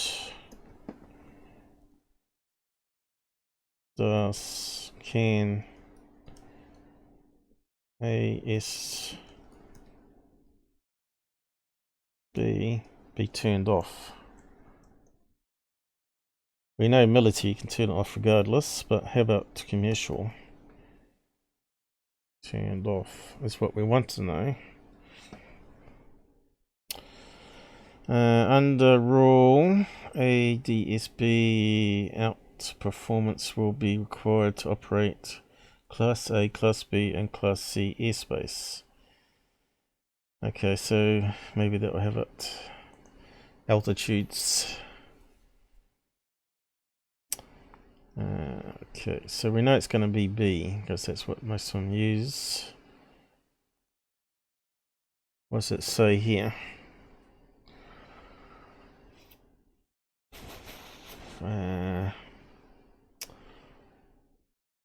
Doesn't talk about altitude, does it? What will make compliance? How I fly under IFR not equipped with an ASD, because some planes don't have it, right? I just want to know what the altitude is. Someone out there probably know. Hey, did I get a donation? Oh right, Ken was subbed. Oh right, he sent us some money. Oh thanks Ken, I thought that was a sub. Yeah, where's the altitude? There must be a certain altitude that you have to have one. Surely. Unless you're communicating with the tower the whole time and they're just typing it into the tracking information directly, maybe. We need a air traffic controller UFO fanatic in our group. They can help us out with all this technical babble. Or airline, a little small plane pilot would be handy too in the group. But yeah, I just can't see anything about altitude there. I suppose maybe they don't need it as long as they phone in the tower all the time. That makes sense actually. So yeah, I think we can sort of say that one's sort of 90% busted until we have the pilot come forward, I guess. So say yeah, it was him. I know Scott does try to reach out to the pilots and see if they reply back and say yeah, we were transporting it for repairs or whatever. Of course, the other black dot you saw may have been towing it along, maybe. It's a possibility. If someone heard a plane, which I didn't hear a plane in that, I heard the stupid tuba sound. But if there was a small plane towing it, and because the engines were playing up, and dragging it to another place so they can get repairs, that could make sense. So yeah, on to other MUFON cases I guess now. I think that's pretty much all we can do with that one. Probably spent ages on it, have we? 2 hours already, really. Time flies. Catch up on the side. What are these guys up to?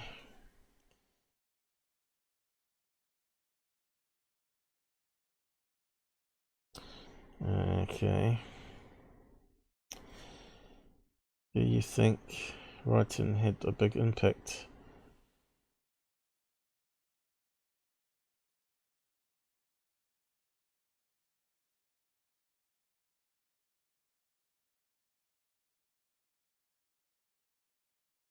Who we got out there? Ken.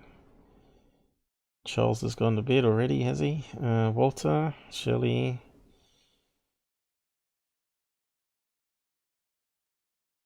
There's your donation. Thanks.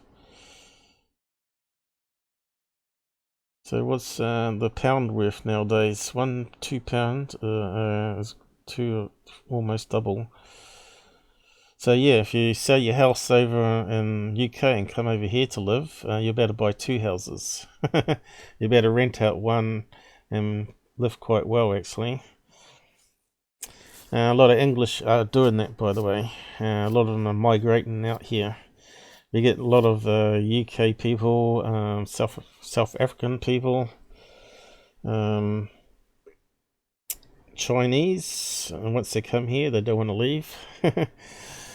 They reckon the air pollution in their own city is so bad. We got some Japanese here too. We've had Japanese homestays. Swiss come here too. And Australians, of course. Here we've got more of a constant temperature. In Australia, the temperature wears you down, probably a bit like Arizona. If you didn't have air cons everywhere, you just step outside and die pretty much. That's what a lot of old people do. In Australia, if they step outside of their aged home where it's air cons and they get their 45 degrees Celsius temperature, it takes their breath away, and they basically die from heart attack. Anyway, on to other cases. I kind of liked Australia though, apart from the creepy crawlies. Scary, some of them. Especially when you have a shower and you got this hand-sized spider behind your shampoo bottle. And they move quite fast too. Because you don't know if they're harmless or not. And then I had one day one of those deadly brown snakes, a baby one, trying to get through the fly screen. And I thought, crap, have I got any weapons in here? Because I was renting an apartment over there, and I didn't have all the sharp knives that I had back home. And I had to buy new stuff to live over there. But lucky enough, it decided not to try and break in, and it went off somewhere else. So hopefully it didn't bite anybody, though.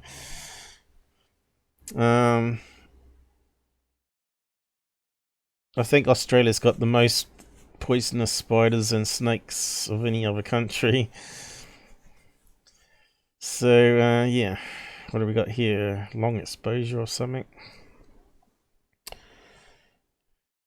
Let's see how well it loads. I had to actually hack this a wee bit with Element Hider and how do we get down to the bottom? Element Hider and what else do I use? That's all I used, Element Hider, to hide the ads. And of course you can customize it with some extra code, which I did, which removes most of the ads without using ad blocker. So there's other ways to get around the ads, else it's impossible to use this site. So you see this one's quite a long explanation compared to the other one. I forgot to read it out. I really should open up I'll open up the reader one. Oh, I forgot about my cup of tea here. It's all cold now. Yeah. Here it is. No. Here's the original one again. And you can see it doesn't say much at all. And it's in Spanish. And if it translate it, which MUFON could do for us. Every day I go out to see the skies for a few minutes, and today I saw a dark spot on some hills and ran through my camera. I was able to zoom to see what it was. I managed to capture this, so he didn't say much there. So let's go back to the other one.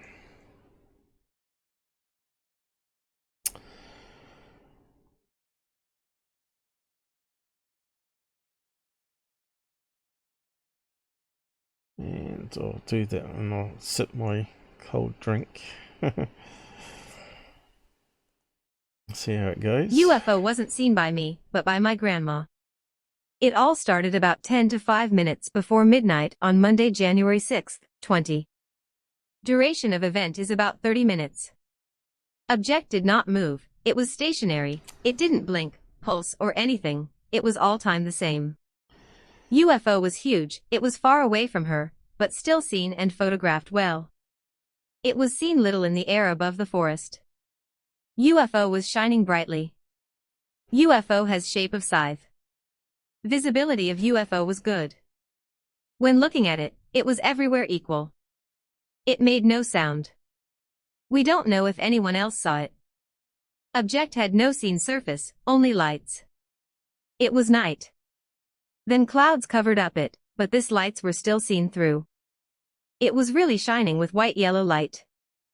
By revealing a photo we saw that UFO was not made only with one light. In fact, there are more lights which are connected to each other. When amplifying a photo we saw another detail. Around lights are poorly visible glowing lines. So we saw how bad the photograph is, so and why is it so small?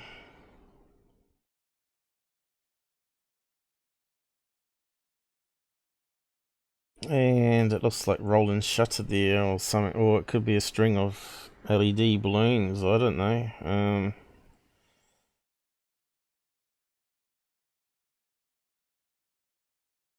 Looks like they may have cropped it or something. We might have to look at the exit if data on that.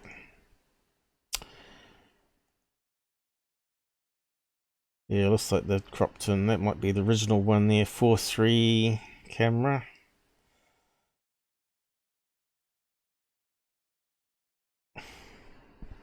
Long exposure, right? So it could be just a bright light moving in the sky and it creates this beaded effect.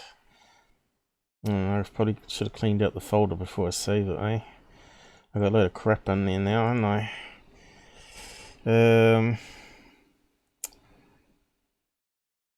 Might just save that video. What else we got here? Don't need that. Don't need that. Sometimes I keep it just in case I want to refer back to it. Ship image.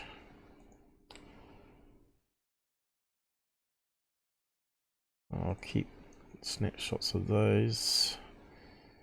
So I always back up my stuff in case I have to upload it to another YouTube copy channel. Like BitChute.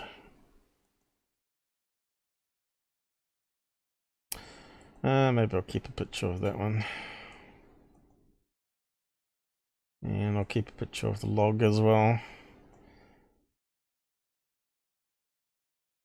Oh yeah, this is the comment I got last night before I went to bed. I thought, well, that's great.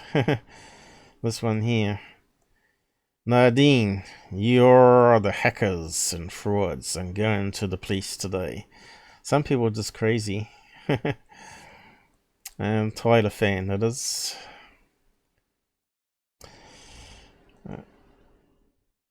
Yeah, so the rest of those ones can go.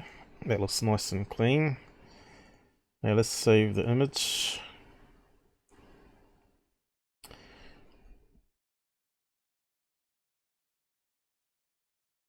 Make it easier to find it. And we'll just bring it into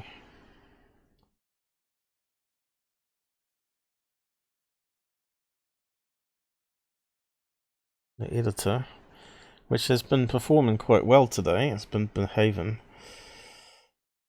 Fingers crossed, I shouldn't have said that. It'll probably go wrong now. I'll go slow.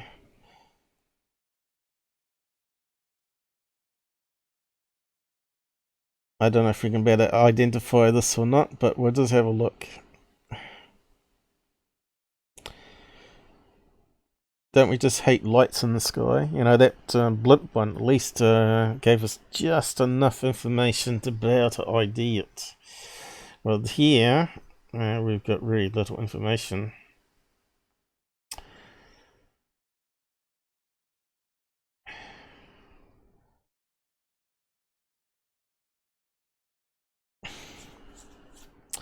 And it looks pretty much the same as what we saw already.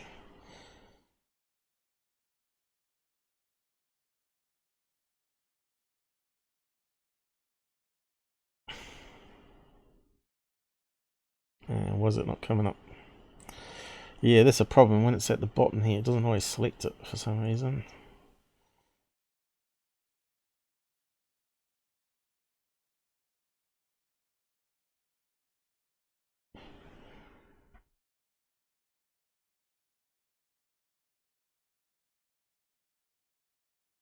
Yeah, it looks like it's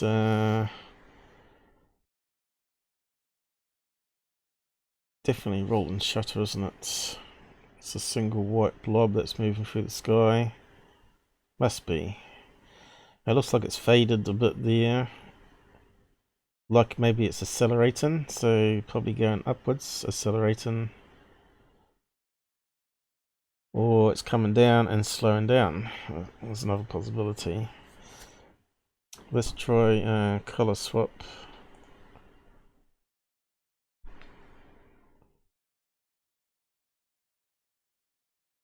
And that's interesting. So we're starting to see other shades of color there. So the whites are not pure whites.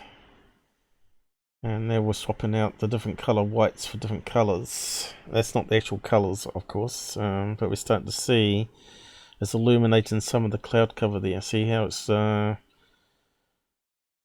very faint whites that we didn't see before, now sort of illuminating the cloud, the atmospherics. So still not too sure if that's a rolling shutter where it's sort of scanned and something's moving across the sky faster than the camera can process. Seems to be constant segments here. Or it's just a chain of LED balloons or something like that.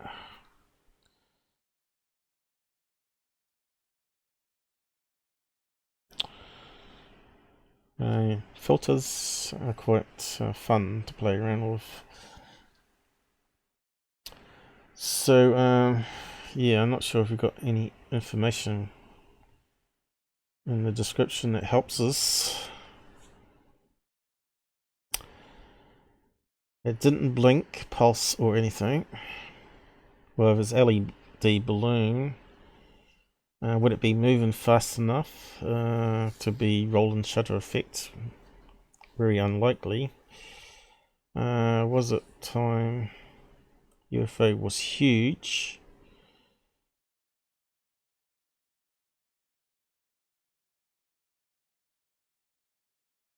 But how does she know how big it is?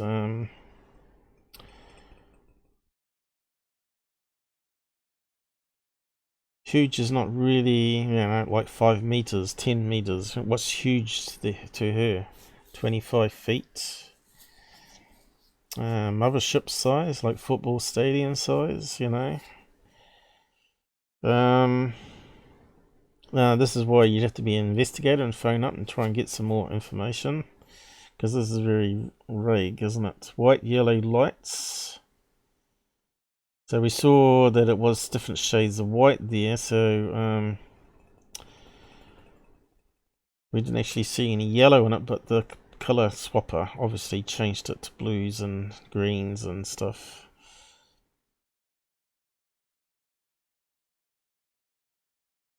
But yeah, just hard to know.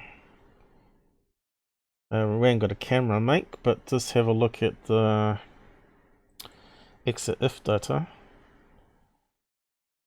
and see what it says.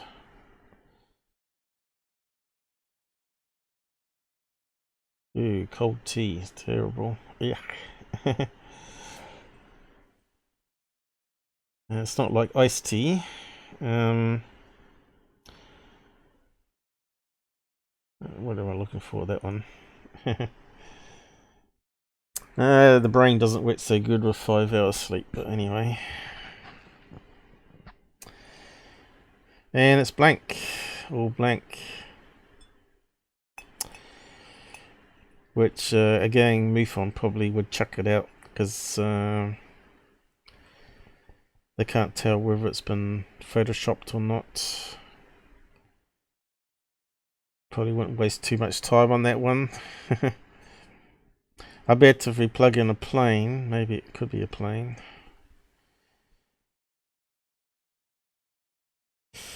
It's a bit unfortunate. No camera make, no extra information there.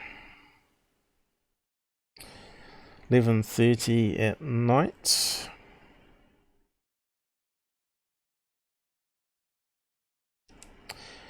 So what kind of camera was she using not to have metadata? Was it like a handheld one and then transferred it to the PC via USB? That's why you wouldn't get metadata. So maybe you could ask him questions like that and go and see the camera or whatever and determine whether it was hoaxed or not. But at this stage there's not enough information on that one to go by. But it could quite easily be, you know, string of lead balloons. She didn't actually say it was like a single object though, did she? Not a circle, like a sphere or anything, did she?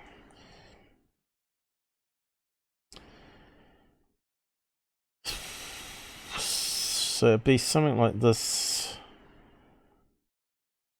or a clump of these joined together. It forms an archway.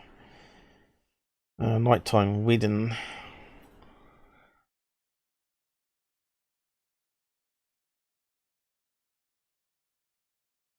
I was hoping to get one that shows it. You can see these can get quite bright. You can get white and yellow ones for wedding, alright? White is the most common one for weddings.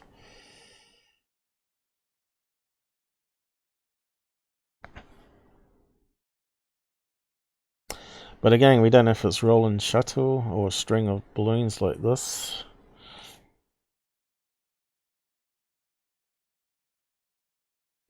There's the white ones.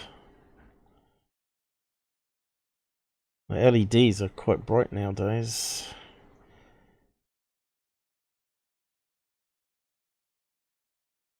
Organic LEDs, new type.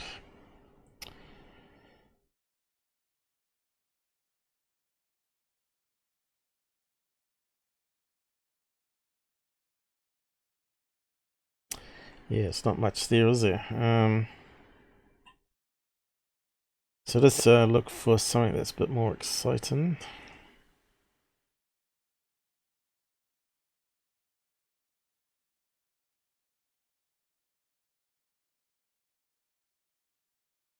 Looks like I've been given a sandwich here.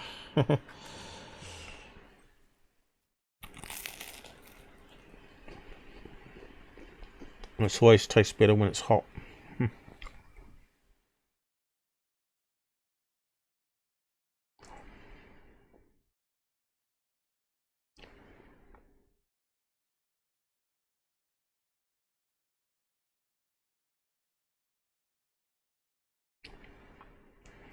So what are we looking at here, guys?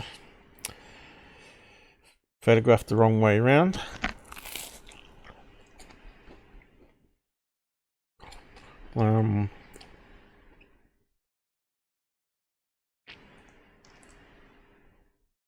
I'll try and munch on this quietly if I can.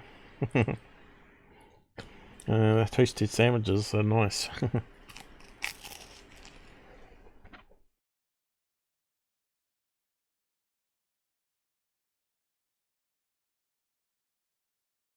New Zealand tasty cheese. I don't know if you ever had it, but it's fantastic. Called Malin cheese. You can get addicted to it quite easily.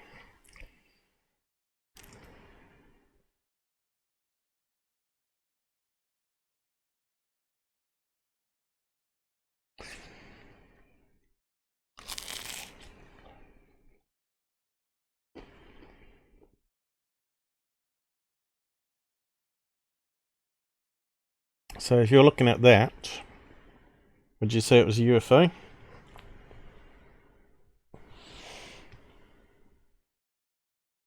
Satellite? Planet? Doesn't look like a planet. Certainly got an odd shape to it. Let's run it through the enhancements.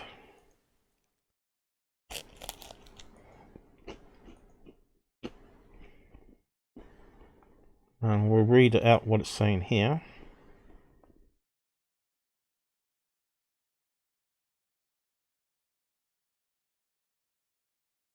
We were outside our house letting out our dogs, when I noticed a large steady red orb glowing moving slowly past our house. The ship looked to have panels failing to communicate with its cloaking due to the light distortion, and a translucence shuttering that seemed to help make it invisible, but continued to reappear as it skipped all over the night sky. I lost sight of it until I heard a booming whoosh. Confused where it came from, my mother had me look up to see a giant ship hovering above us. Paralyzed and unable to move after looking up what felt like forever, I stared in awe of a giant rectangular-shaped craft. There was chrome-looking intertwining metal that came to the center chamber underneath the ship that looked like a giant red-orange fireball that lit up the underside of the object. This encompassed way more than my house, as it seemed it went on for 8 blocks. I was unable to see any more of the craft except for what was exposed directly over my house. It was as if there were panels that were allowing us to see the ship just above our house and camouflaged everywhere else. It abruptly took off and bounced across the sky. As I followed it with my eyes, it began to come in contact with another object in the sky that was flashing lights. After observing the original larger craft skip in and out across the sky, it looked as if it glowed blue and white. So you got the a two lot to objects say. continued Where's to the exchange video? various light patterns when another 3 orbs appeared. The lights were blinking until 2 took off at high speed and disappeared. We see military come do flybys all the time, and at this point a drone was sent in to investigate. As it got closer to the one that hovered over my house, it seemed to become agitated. The ship started acting aggressively, flashing red lights, charging wildly back and forth, and then shot out a white force of light that shot the military aircraft backward significantly. Shortly after, helicopters and other planes began to come in the distance. The 3 remaining crafts began to move slowly in line with specific stars in 3 separate constellations.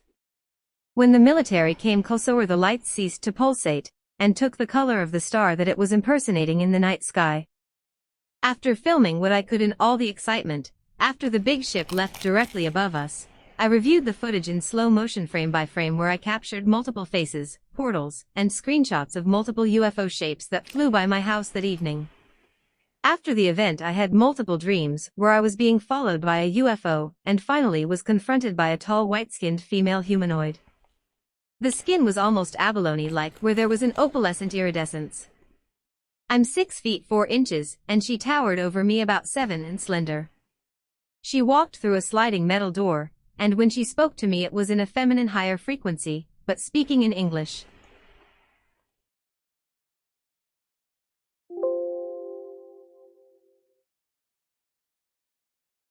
Well, it's an unusual shape.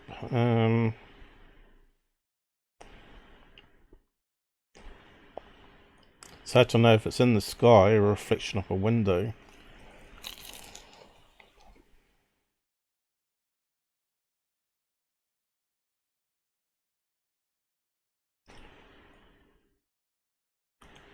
She said it was a rectangle shape, but it's certainly not a rectangle shape. It's more, if anything, triangular.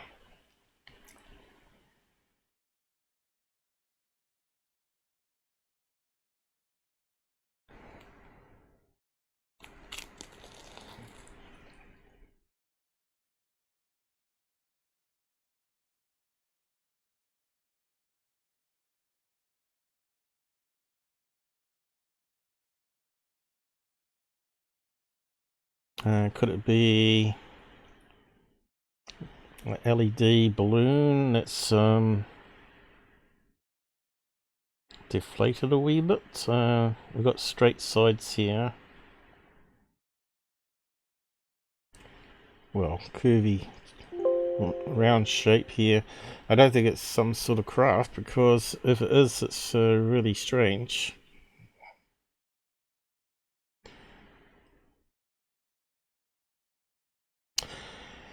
It almost looks three-dimensional there.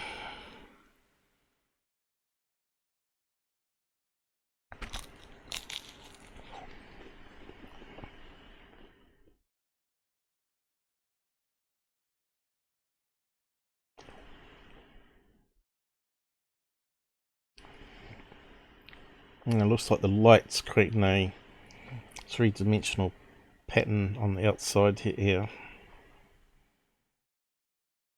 I don't know.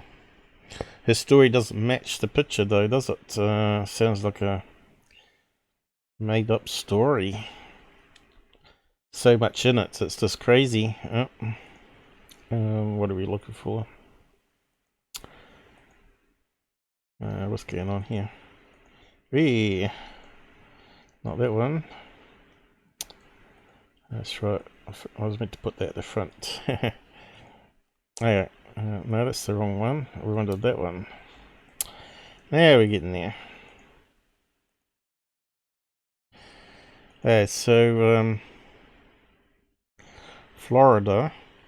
Could that be like a fishing kite? Could well be, couldn't it? Although she reckons it's inside the land here.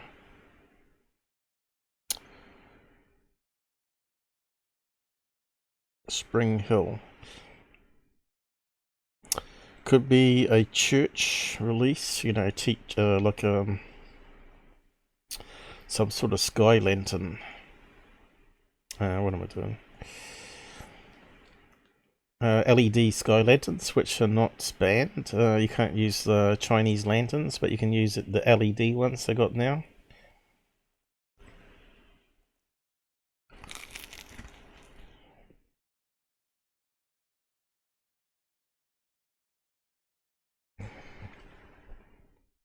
So it's on the other side, isn't it? There we go.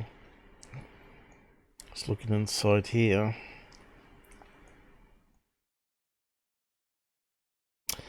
So it could be like a sky LED lantern that's sort of drifted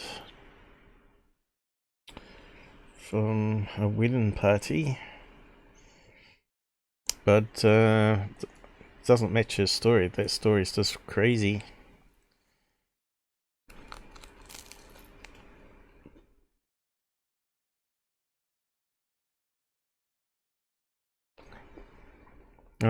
For all that blurb, you'd expect a video, wouldn't you? Red, orange, fireball. Well, there's definitely no red, orange.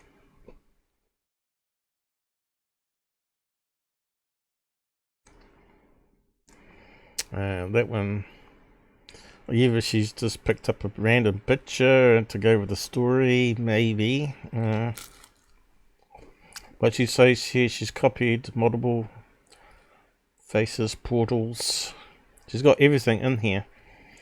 Red flag straight away. Everything under the sun.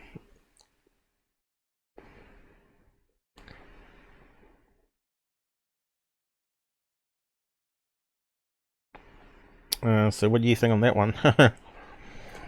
Me, I think that one's a hoax submission.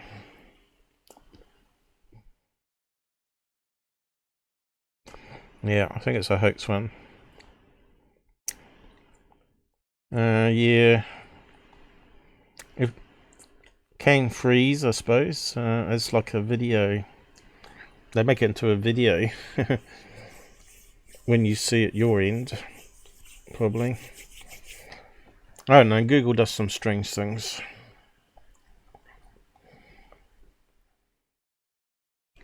If you've got a bad internet, if you're on Wi-Fi, someone's doing a microwave in the house, it could affect you, what you're receiving.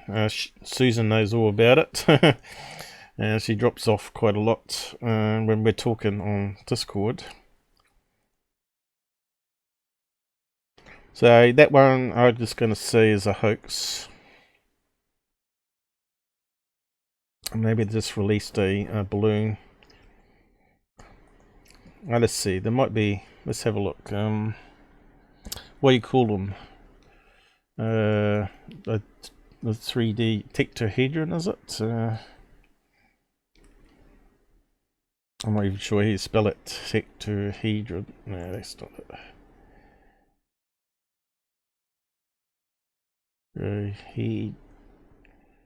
Tehedron.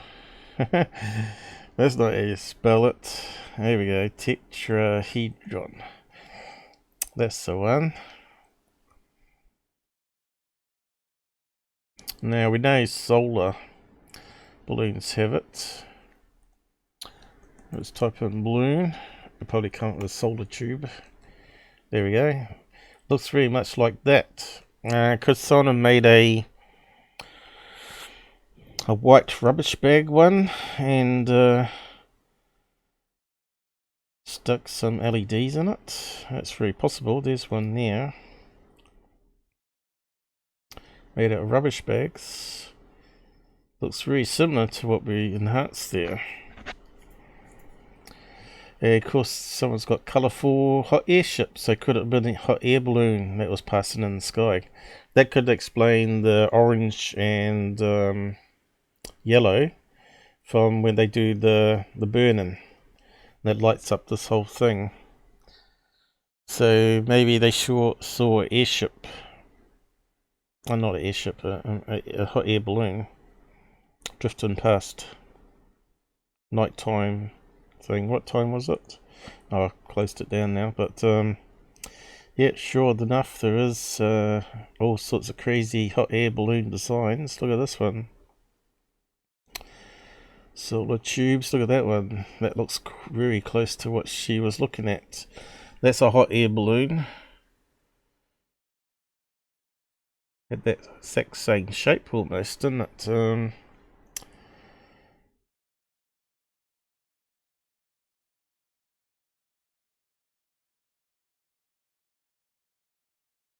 Could be something just like that.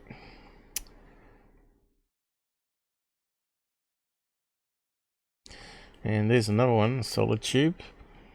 Now if you put LEDs and make a white one with LEDs in it, it could have formed like that sky snake we saw first of all as well. And they get a bit of air current and they can move quite fast.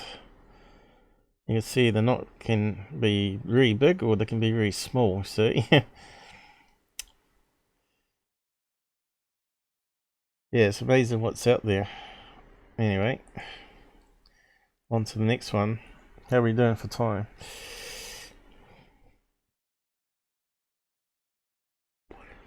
What's that one there? Back in Florida again. Looks like a cloud. I don't know. What am I meant to be looking at? This thing here looks like some sort of cloud formation. Can't see anything else in it. I suppose they're going to think it's some sort of cloaked UFO, right? Okay, let's see what they say. Was having lunch, and just happened to look up across the St. Johns River to see a silver sphere punch through the clouds, leaving a trail where clouds were disturbed. Object was moving incredibly fast, and was out of sight within a second or two, heading towards the Atlantic Ocean. Object left disturbance in clouds. Not much to go on.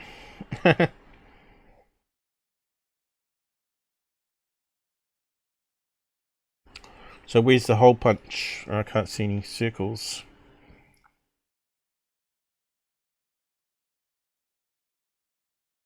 Again, you just don't know. 2015, why did it take so long to report it? Yeah, sure enough, a plane could pass through and leave a contrail that made a funny shape like that. That could be part of a contrail that sort of formed a wee bit coming through the cloud. That would be a silver object. So, yeah, who knows? If she filmed it going into the water, that'd be really good. We'd have a tic-tac situation then. But yeah, again, that one, I don't know what an investigator would do with that one. We don't get to see the other side of the database, unfortunate.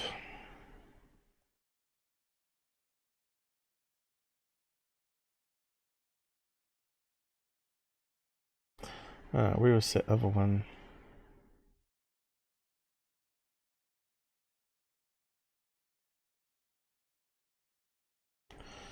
What's this one? It's a fairly big description. This and several other star-like in the sky seem to be too close to be satellites and too far to be drones. But they don't move much. I photo them with my phone and then crop and zoom adjust the lighting a bit, and the results are these puzzling shapes. I would just like to know what they ate and why they are always there. On one occasion I was in the backyard, and one of them started coming towards me as if it was watching. But when I pointed my phone at it, it backed away.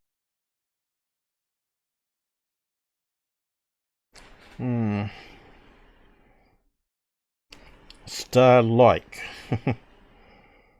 Okay.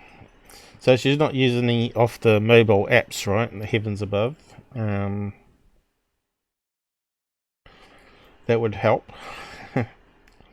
If you aim it at the sky, take a snapshot of what you're seeing and prove it's not planet and all that sort of stuff. But these people don't know about how to use that because they're not taught on UFO channels or TV shows. So that one looks like it's been cropped, right? Let's see what else we got.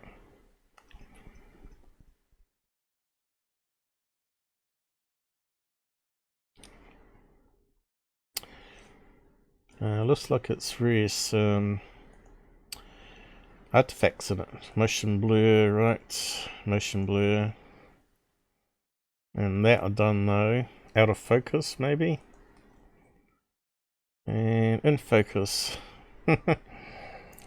Is it worth saving it and looking at it in more detail? Well, just looks like a light, doesn't it? Looks like there's an atmospherics there. So it's probably not a reflection.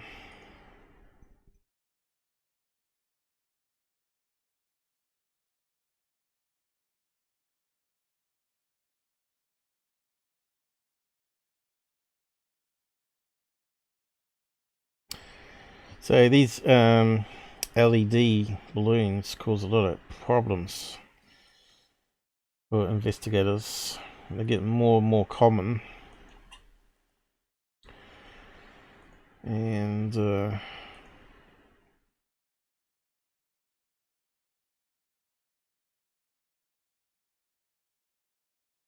unless you see it on video, which we haven't here, we've got pictures only, we can't see how it's moving.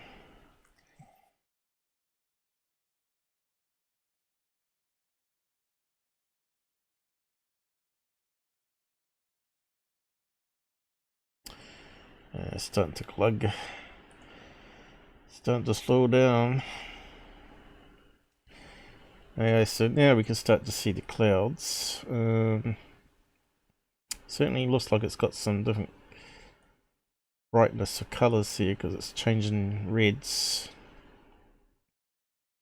Oh no, I've got a crumb in my throat that's causing me to cough.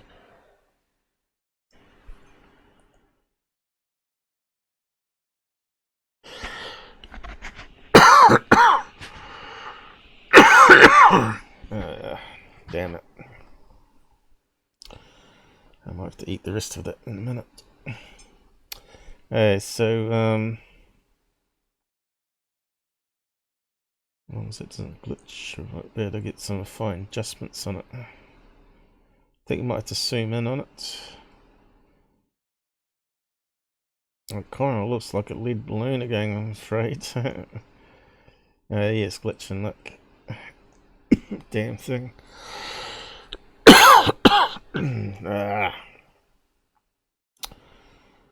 Let's cut it. Which is probably what she's done. She had one with the strange outside effect here. Could have been illuminating the clouds.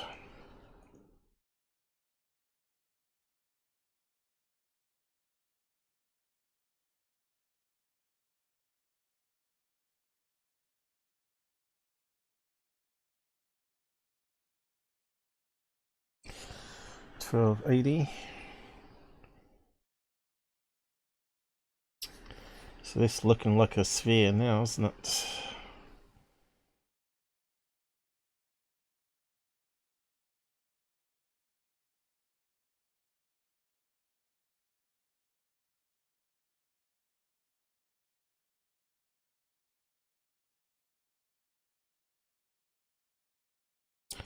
So we're getting like a three-dimensional effect here with the different shades of whites. Three-dimensional object, by the looks of it. Of what though? Would it be a bunch of balloons?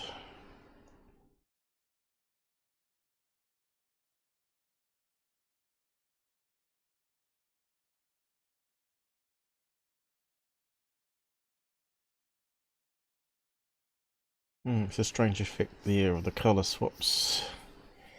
Could that be like multiple balloons in a bundle happening? And that's why we got these circular bits.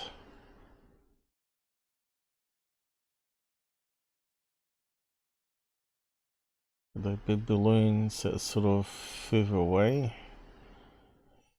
Or cloud cover that's lighting up.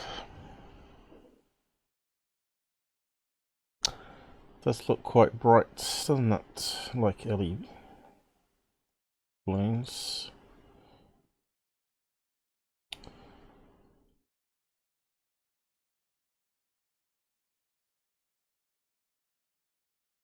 Start to see the light that's emitting.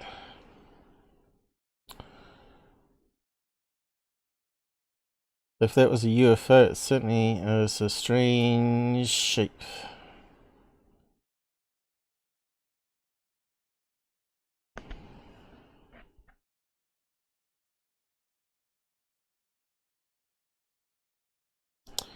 Nothing's really popping out, is it?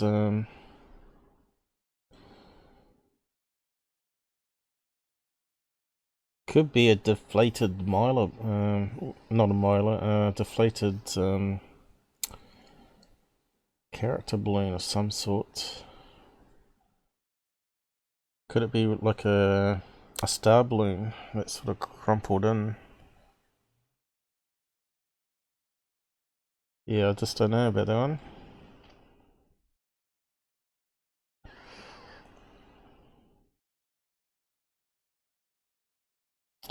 I just wonder if it could be like a star eating balloon.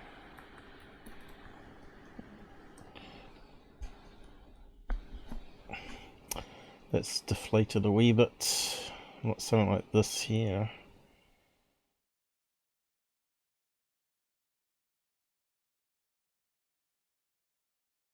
That's the other one. Let's do on that one.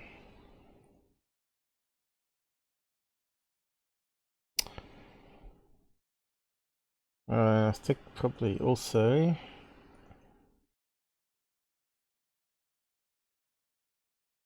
we can find out some information. That one's got exit if data, has it? Yeah. So what's it reckon it's taken on? LG, that's an LG phone, is it? Life good, or whatever it's called. LG, yep, LG Electronics.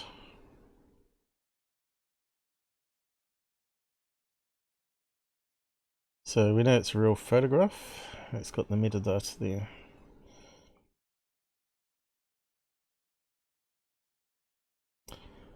Shutter speed's 1/15, same as Skinwalker Ranch.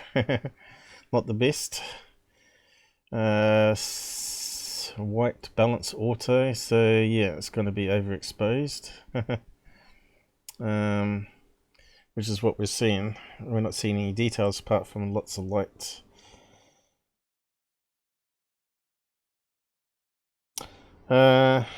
Yeah. Some type of LED balloon, I reckon.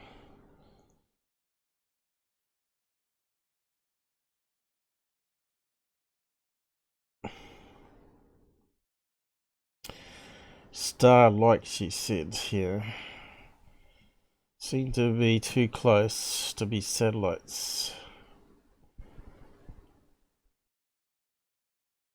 So those other images, she's saying, are different objects. So where's the far away shot then?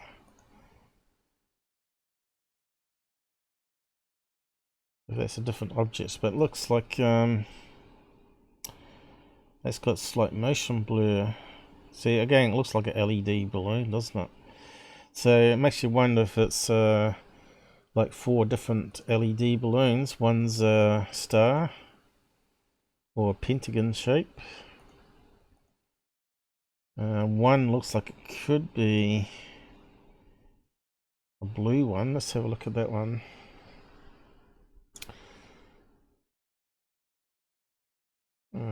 Where's the safe image?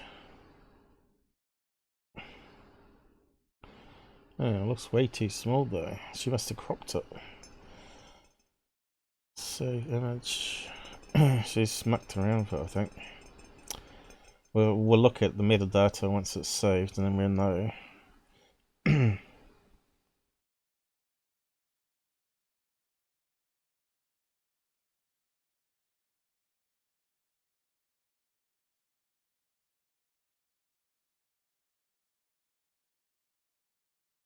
That's it, I know. Oh, that's strange. Different camera. What's it say there? Photo smart.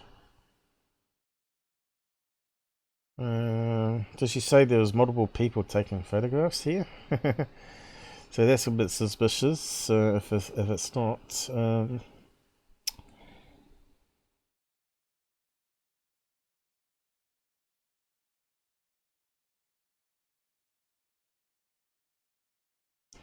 So she's saying with her phone.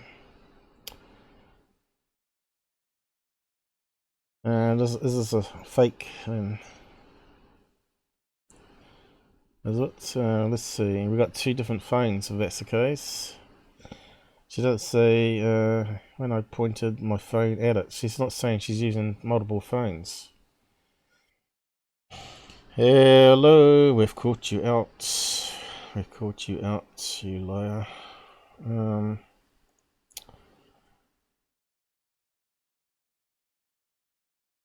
Let's see. That sounds like a regular camera, doesn't it?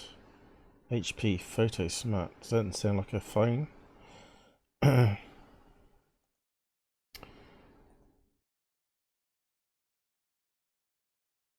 Probably taken it from various websites and put it together as a submission. Why is that not working?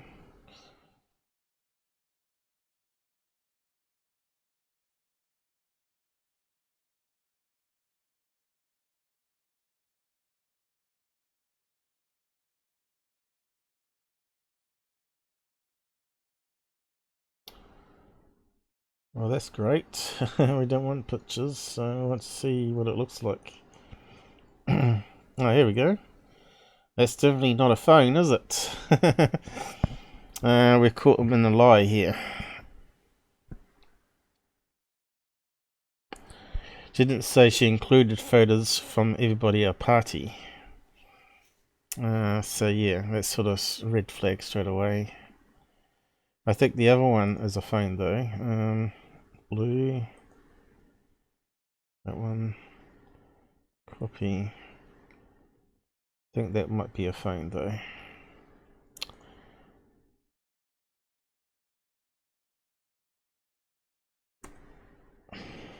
And there it is.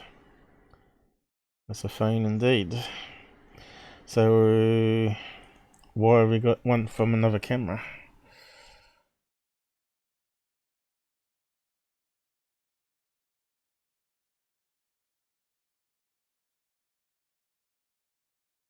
Sounds like she's talking about multiple days here too, huh? On one occasion, right? She's not talking about the same event.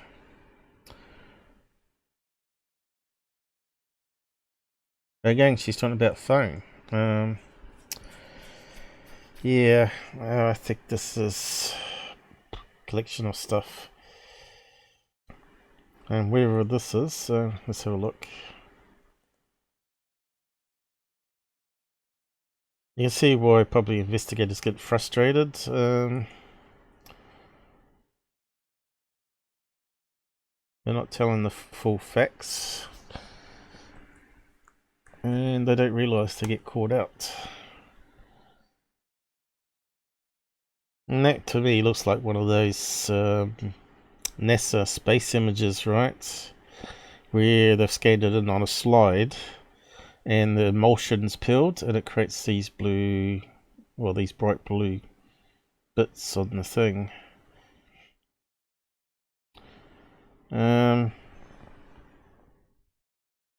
But why would it be taken with a camera?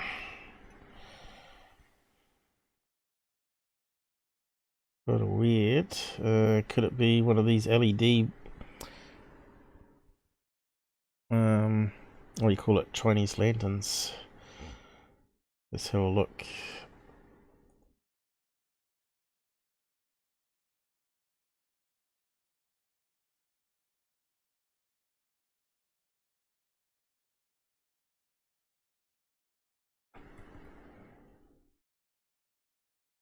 Blue we want. See what we get.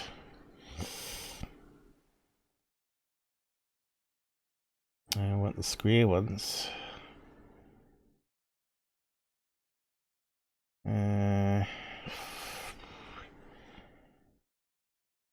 Not coming up with the right ones.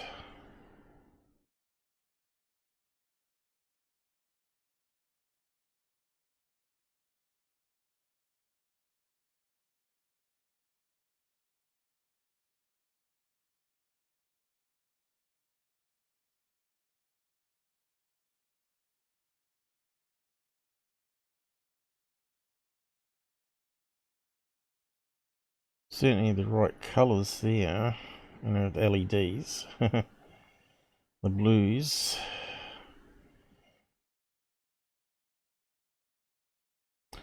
Let's just try fire balloon. Well, it's not really a fire balloon. Rather than lantern, let's try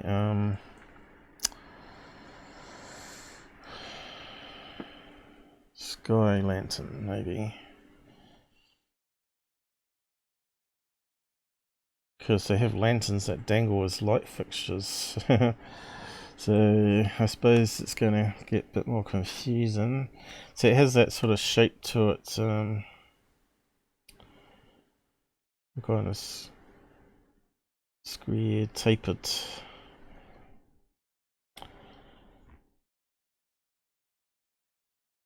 Let's have a quick look. There's the blue ones. So they do have a flame in them as well. There's the blue one there. So for we've lost it. What's all this crap? There we go. Could it be that? One of those. But instead of a candle, they could put LED in it, right? Make it legal.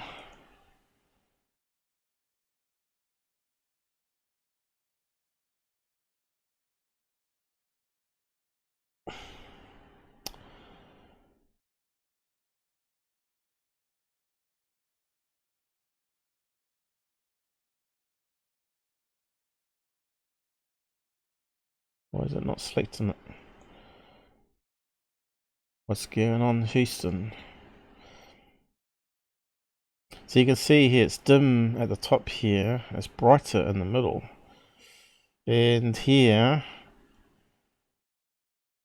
Looks like we got some, could be fumes coming off, which is making it sort of like foggy at the bottom. So it could be a candle one. Not too sure why it's not working. Select all. Try again. Oh, there we go.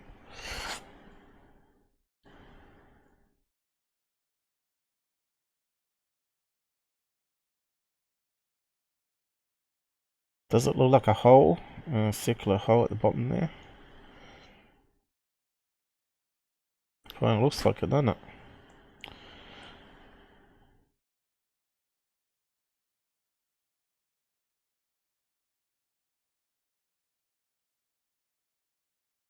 Seems to be glowing in the middle.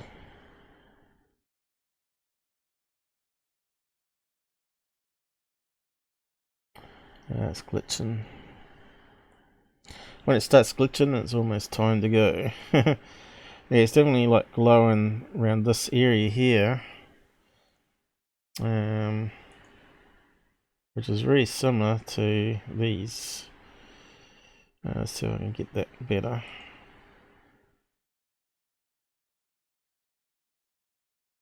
Looks very similar. It goes dark at the top. Looked like it had a hole at the bottom. Of course, we've changed the colour from blue. Looks glitching. We've got some stars in the background. Now we can see them. Amplifying the light. There's the blue again. Yeah, I think that one's one of those Chinese lanterns. Anyway, so could that one also be a Chinese lantern, but it's on a different camera? It could well be, because you do get soccer ball ones, which are strange looking. Which we've looked at before. You could see a sphere one.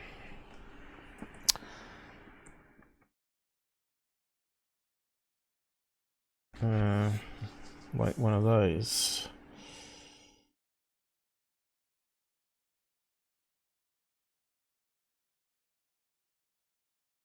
But we want it as a sky balloon.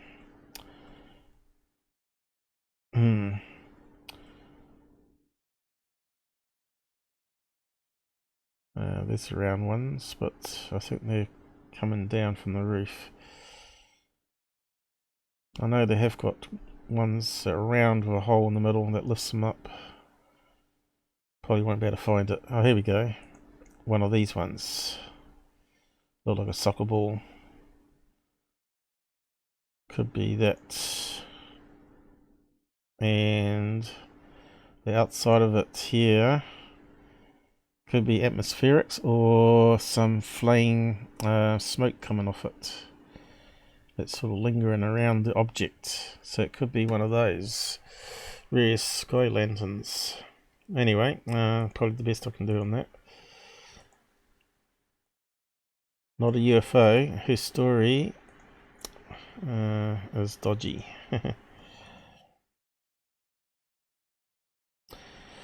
We do find a lot of fakes on MUFON now, though, don't we?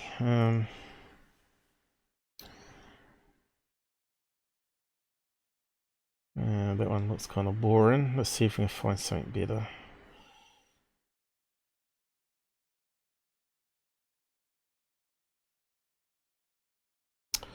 Have we lost someone? Cubicle? Okay, catch you later. You can watch it offline, catch up.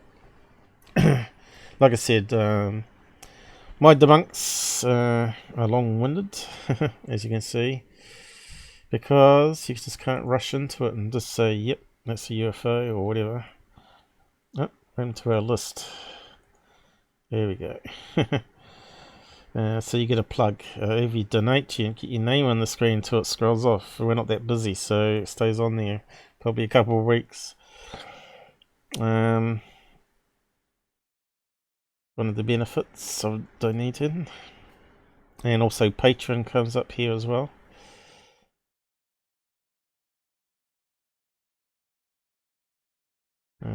Drawings, not too exciting.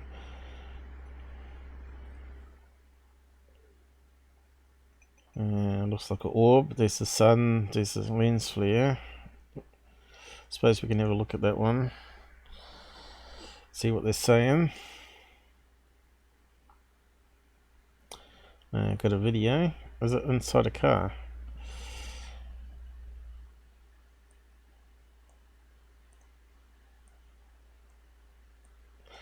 Well, at least he's taken a picture if that's the case. Not a lot of people do that. They just do a video. Hey guys, captured this picture of a plane flying over borderline Queens/Lee, New York this afternoon. It was a random shot as I see big planes fly lower landing towards JFK International Airport. How can you? I originally snapped a pic around 1:50 p.m. EST. At first I thought it must be some camera. How come it hasn't popped up though? This is a third-party package though. So sometimes it can be laggy. Anyway, I'll just play that game. Hey guys, captured this picture of a plane flying over borderline Queens/Lee, New York this afternoon. It was a random shot as I see big planes fly lower landing towards JFK International Airport. I originally snapped a pic around 1:50 p.m. EST. At first I thought it must be some camera or sun glare. However, my Samsung phone has motion photo which records everything during and until the shot is taken. Did you see it? Have a comment or question? So what's this feature he's talking about? My sun camera, sun glare. My Samsung phone has motion photo, whatever that is. Oh, there it is. Finally come up. Yeah, thanks, Ken. Get the dancing alien. I didn't actually see it pop up on the screen. Or is that not working anymore? I didn't see it. I'll probably have to play it back. You never know what's not going to work anymore. Yeah, so until the shot is taken. What's that mean? Records a sequence of video and then takes one snapshot from it, the best one or something, is it? Is that what he means?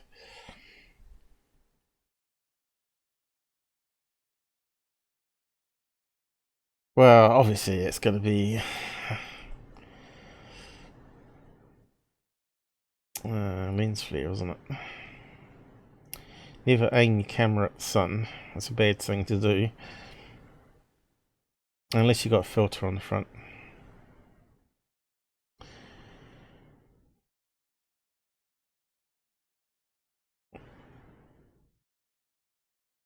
That took long to come down.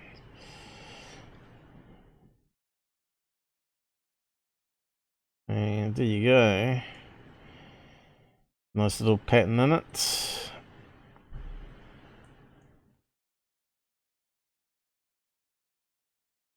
Yeah.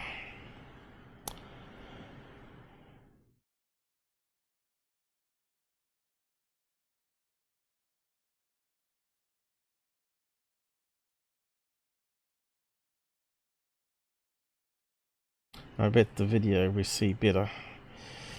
Okay, so let's get the video.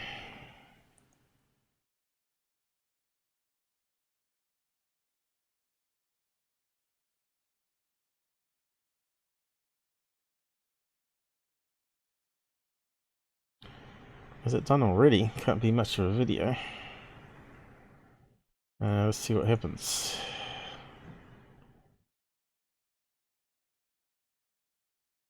Lens flare. It's amazing what people submit.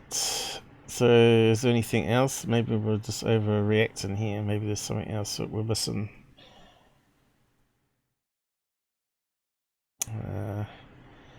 lens flare. We talked about how they're created. There's multiple lenses inside even the smartphone, and that comes in the lens, and some of it reflects back off the lens onto the first lens or the covering and creates a false object smaller than the original. So that's how lens flare works. You can see at the very beginning where it was moving. See how it was moving? Lens flare. And it's got that sort of cone shaped pattern happening because of the curvature of the lens as well. Well, I knew that was going to be a waste of time one. Random pick, alright. Wasting MUFON's time. See, I know some of them want them sort of not removed from the database. Like someone initially looks at it and knows those ones straight away. Saves the investigators time, wasting time at something like that. Ah, it's gone all the way back. Someone's having a shower next door. Oh, well, thanks for the 2 donations, Ken. That's good.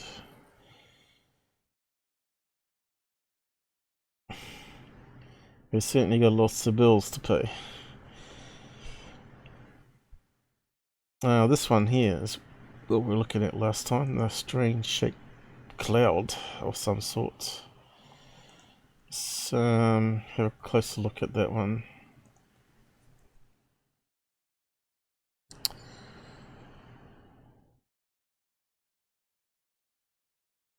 See, we got licensing to pay, you know, we got yearly licenses like that flight tracker software.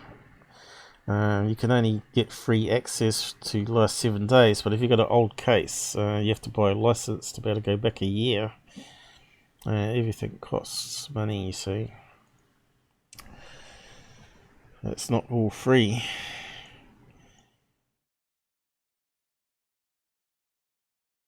I reckon it's one of these ice clouds, right, or explosions where they're doing military exercises and it makes a explode and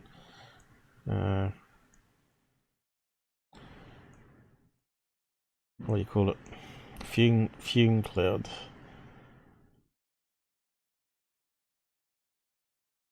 What would you call them though? Smoke flares? I don't know.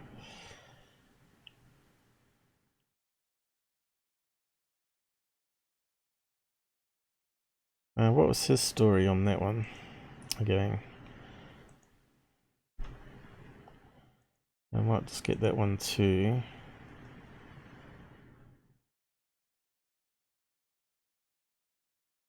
See, but this is where we need the video. And we want to see whether they fade away or break up, you know. Photographs are not going to show us. And I bet...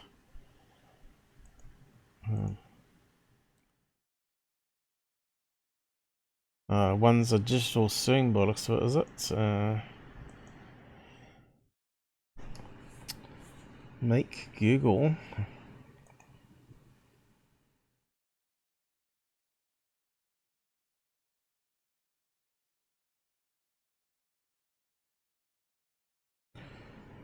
Where's the make on that one? Hang on, what's this trying to tell us?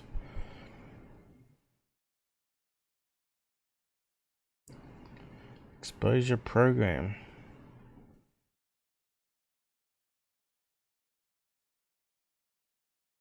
What the hell? Where's all the other information?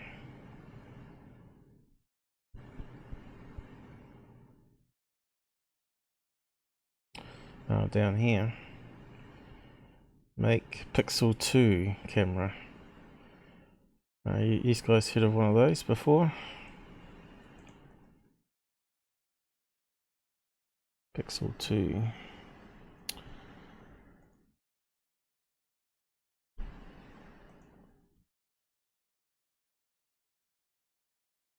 I'll see if it comes up. Google Pixel 2.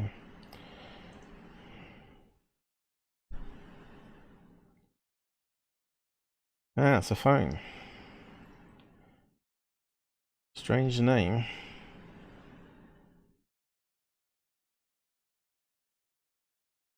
Android 8. Up to 10. Which is the latest shebang. Big size memory in it, so that's pretty good. 5-inch screen, 12 megapixels, so it's not too bad. Does that match what we got in the information here? 12 megapixels, so it'll be 6000 by 2000, is it?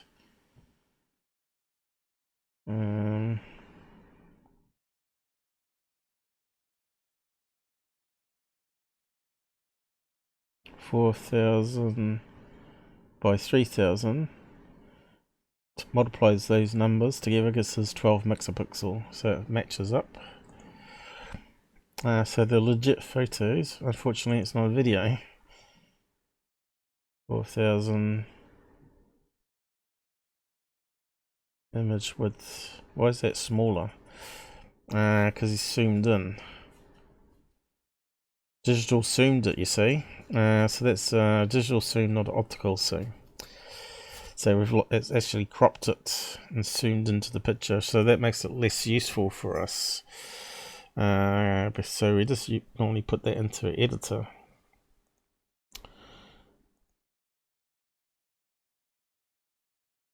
The original one, and do the same thing. Kind of looks like an explosion, like this is going out that way. Someone releasing a handheld flare, maybe? I've yet to listen to the story again. We'll get that in a minute. Fireworks going off. This guy crapping us, I think.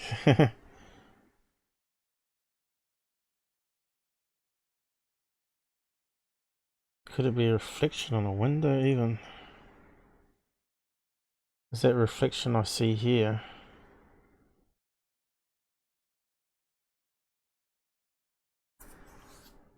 House lights shine across.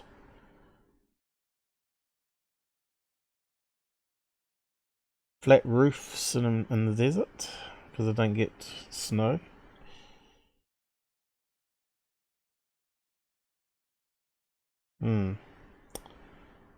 Something doesn't look right to me, does it? What's that corner doing there? Seems to be overlaying in front of the mountain here.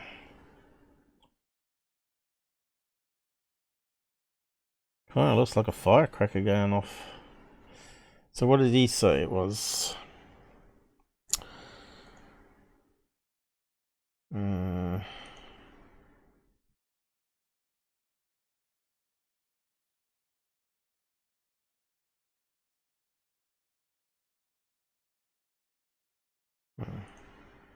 At the time all internet and cell service in the city failed and remained out for hours. This was verified by the staff of Sandia Resort and Casino. Service remained out all evening. We couldn't pay for dinner with our cards. The object was visible from our room in the hotel, but only with the camera. It wasn't visible with the naked eye.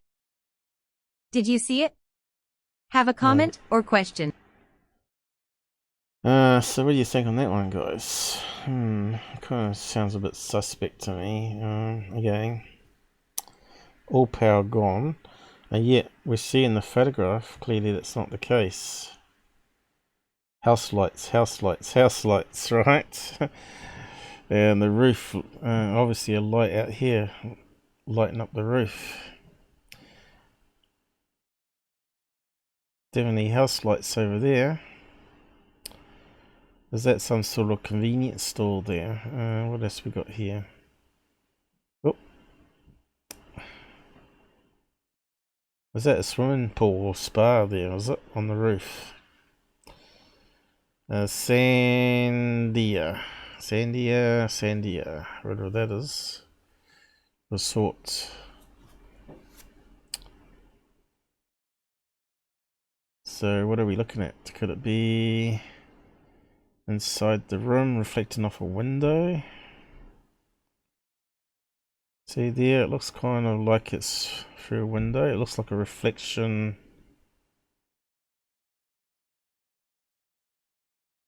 This guy's messing with us, I think. Hey, is this, have a look at this one a bit closer.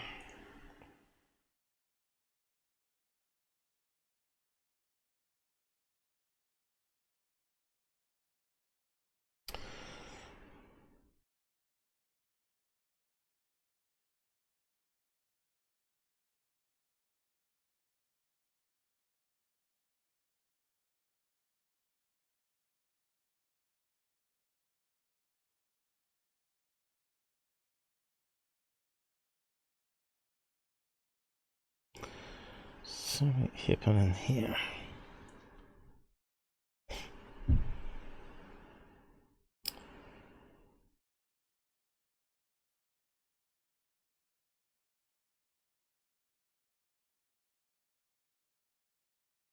It seems like a patchy bit here. And something up here. Loud. What's that sort of black bit it's overlaid here?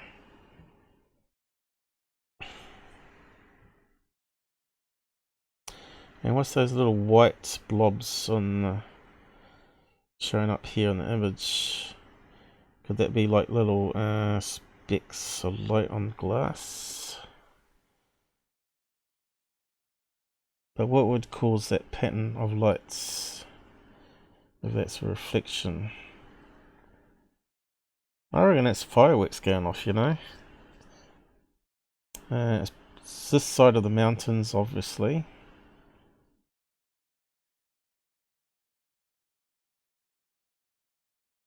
Kind of looks like cloudy smoke, doesn't it? I think this guy's pulling our leg. Where's the video? If you can get a photograph of it, you should be able to get a video of it as well. Although it'll be less quality, it won't be 12 pixels, it'll be 1080p, but still, you get both. So yeah, what do you think on that one? Fireworks, maybe? I don't know how it could be a reflection. Here, all smoke here. Could it be like a military exercise?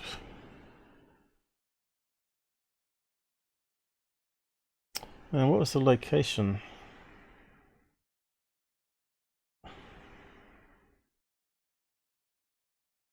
New Mexico, they got lots of Air Force bases here, haven't they? Oh, we're getting over 3 hours. I suppose I've got to wrap up soon.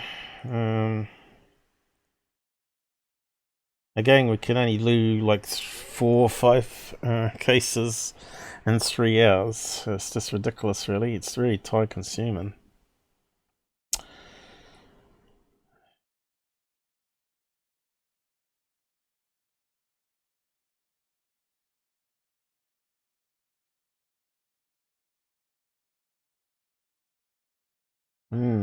Okay, you can see it's a big city.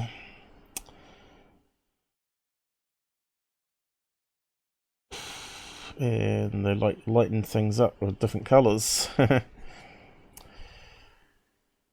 What was it wasn't New Year's or anything, 4th of July was it, by any chance? It's the other thing.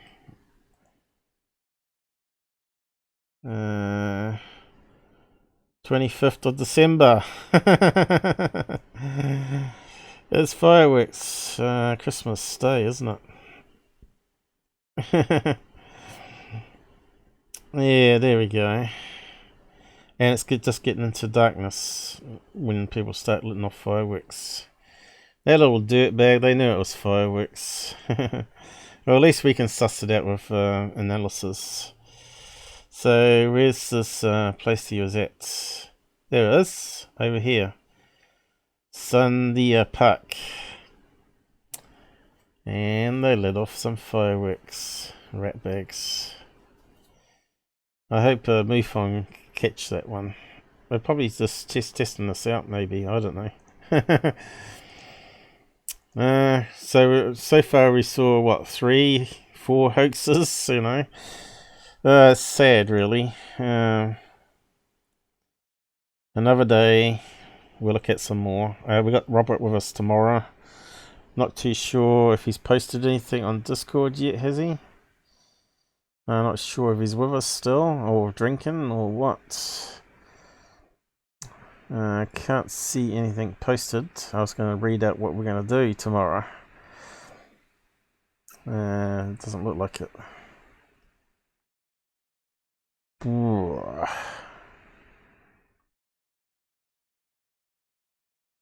Okay.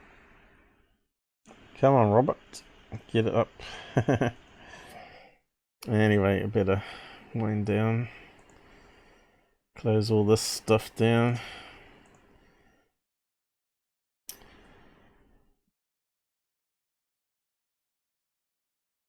Oh well, it was fun. It was fun.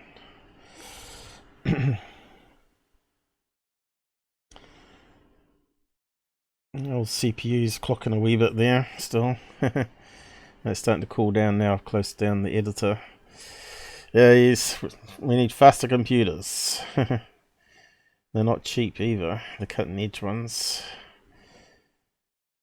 I'll just put that over there. And yeah, thanks for your donation, Ken.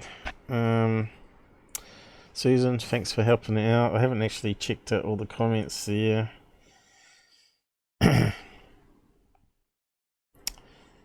Ariel, Ken's onto it.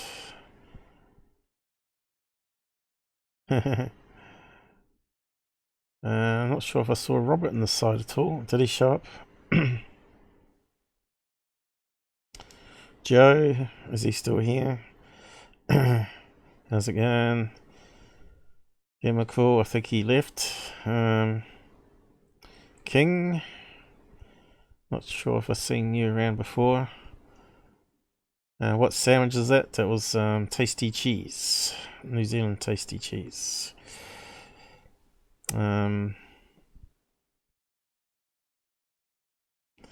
Who's the guy listening to? What guy were we listening to? I don't know.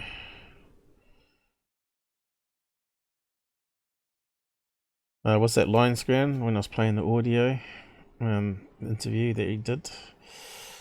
Trying to figure out if it's true about having a tumor. Okay, so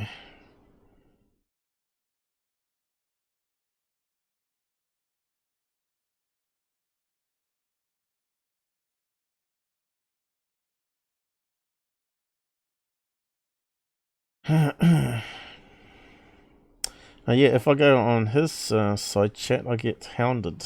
I thought he blocked me even. Oh, right. Yeah, I figured that out eventually, Susan. Yeah, different sound effect. Says "Oh joy" or something, doesn't it? When it's a subscription.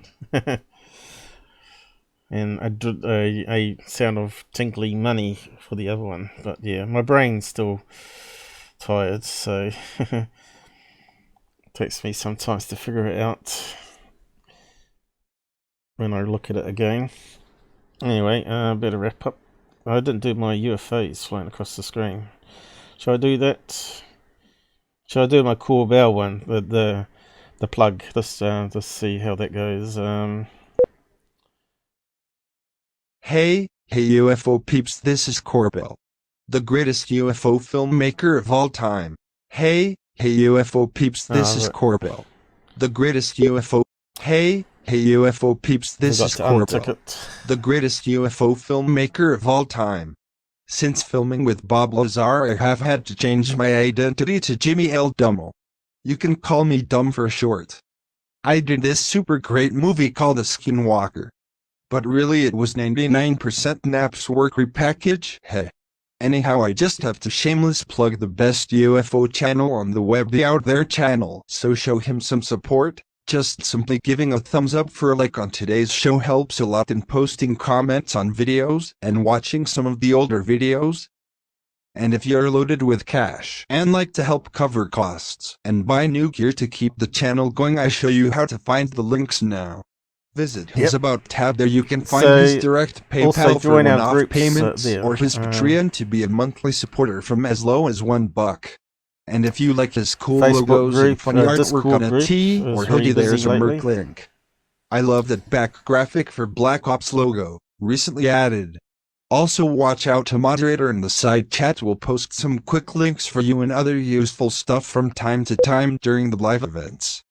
See ya. Okay.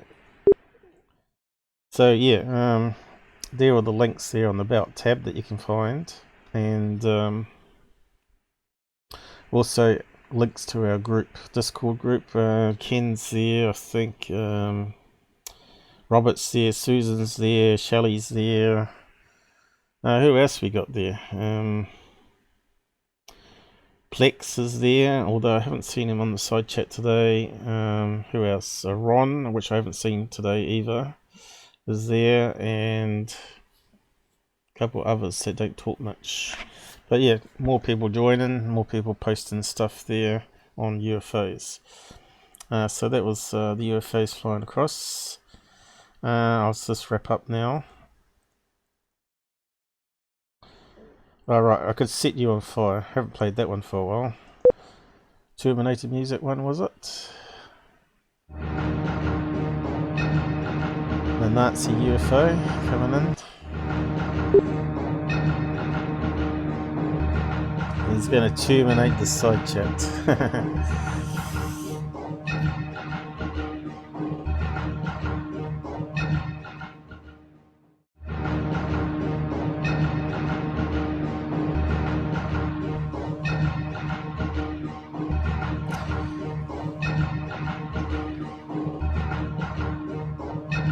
It's got some machine guns on it.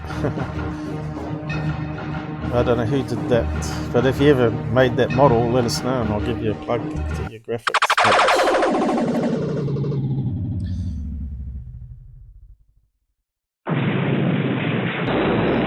Yeah, I got rid of you all. Evil Paul. That's all the trolls taken care of. In one fell swoop. And he's on fire now. It's burning like the rest of America is at the moment. Oh, what a riot. Okay, so good night all. And I'll see you tomorrow, hopefully. But we'll be an hour earlier, hopefully. So more in UK can join us longer. Basically, that's why we do it. And of course, Robert gets tired time it hits midnight. Thanks for liking. It's the least you can do. And obviously sharing will get more people to come across and check us out. Although a lot of people there seem to complain about doing live streams. So I reckon they're more fun than 10-minute videos. But horses for courses. And I'll say good night now. Finally. Stop playing, Paul, Susan says. We're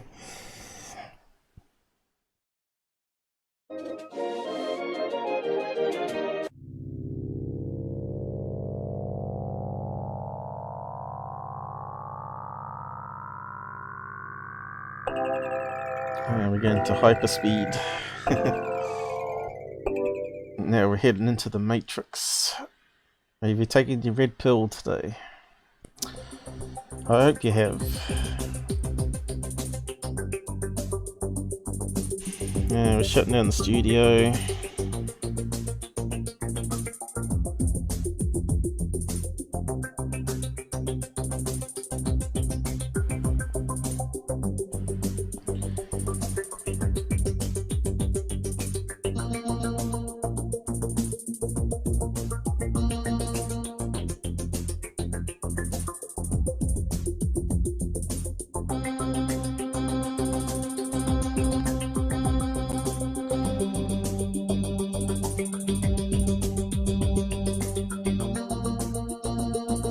good night, Susan. I'll see you on Discord soon.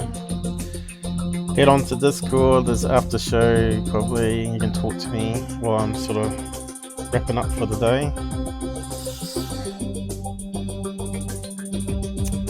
So good night, guys.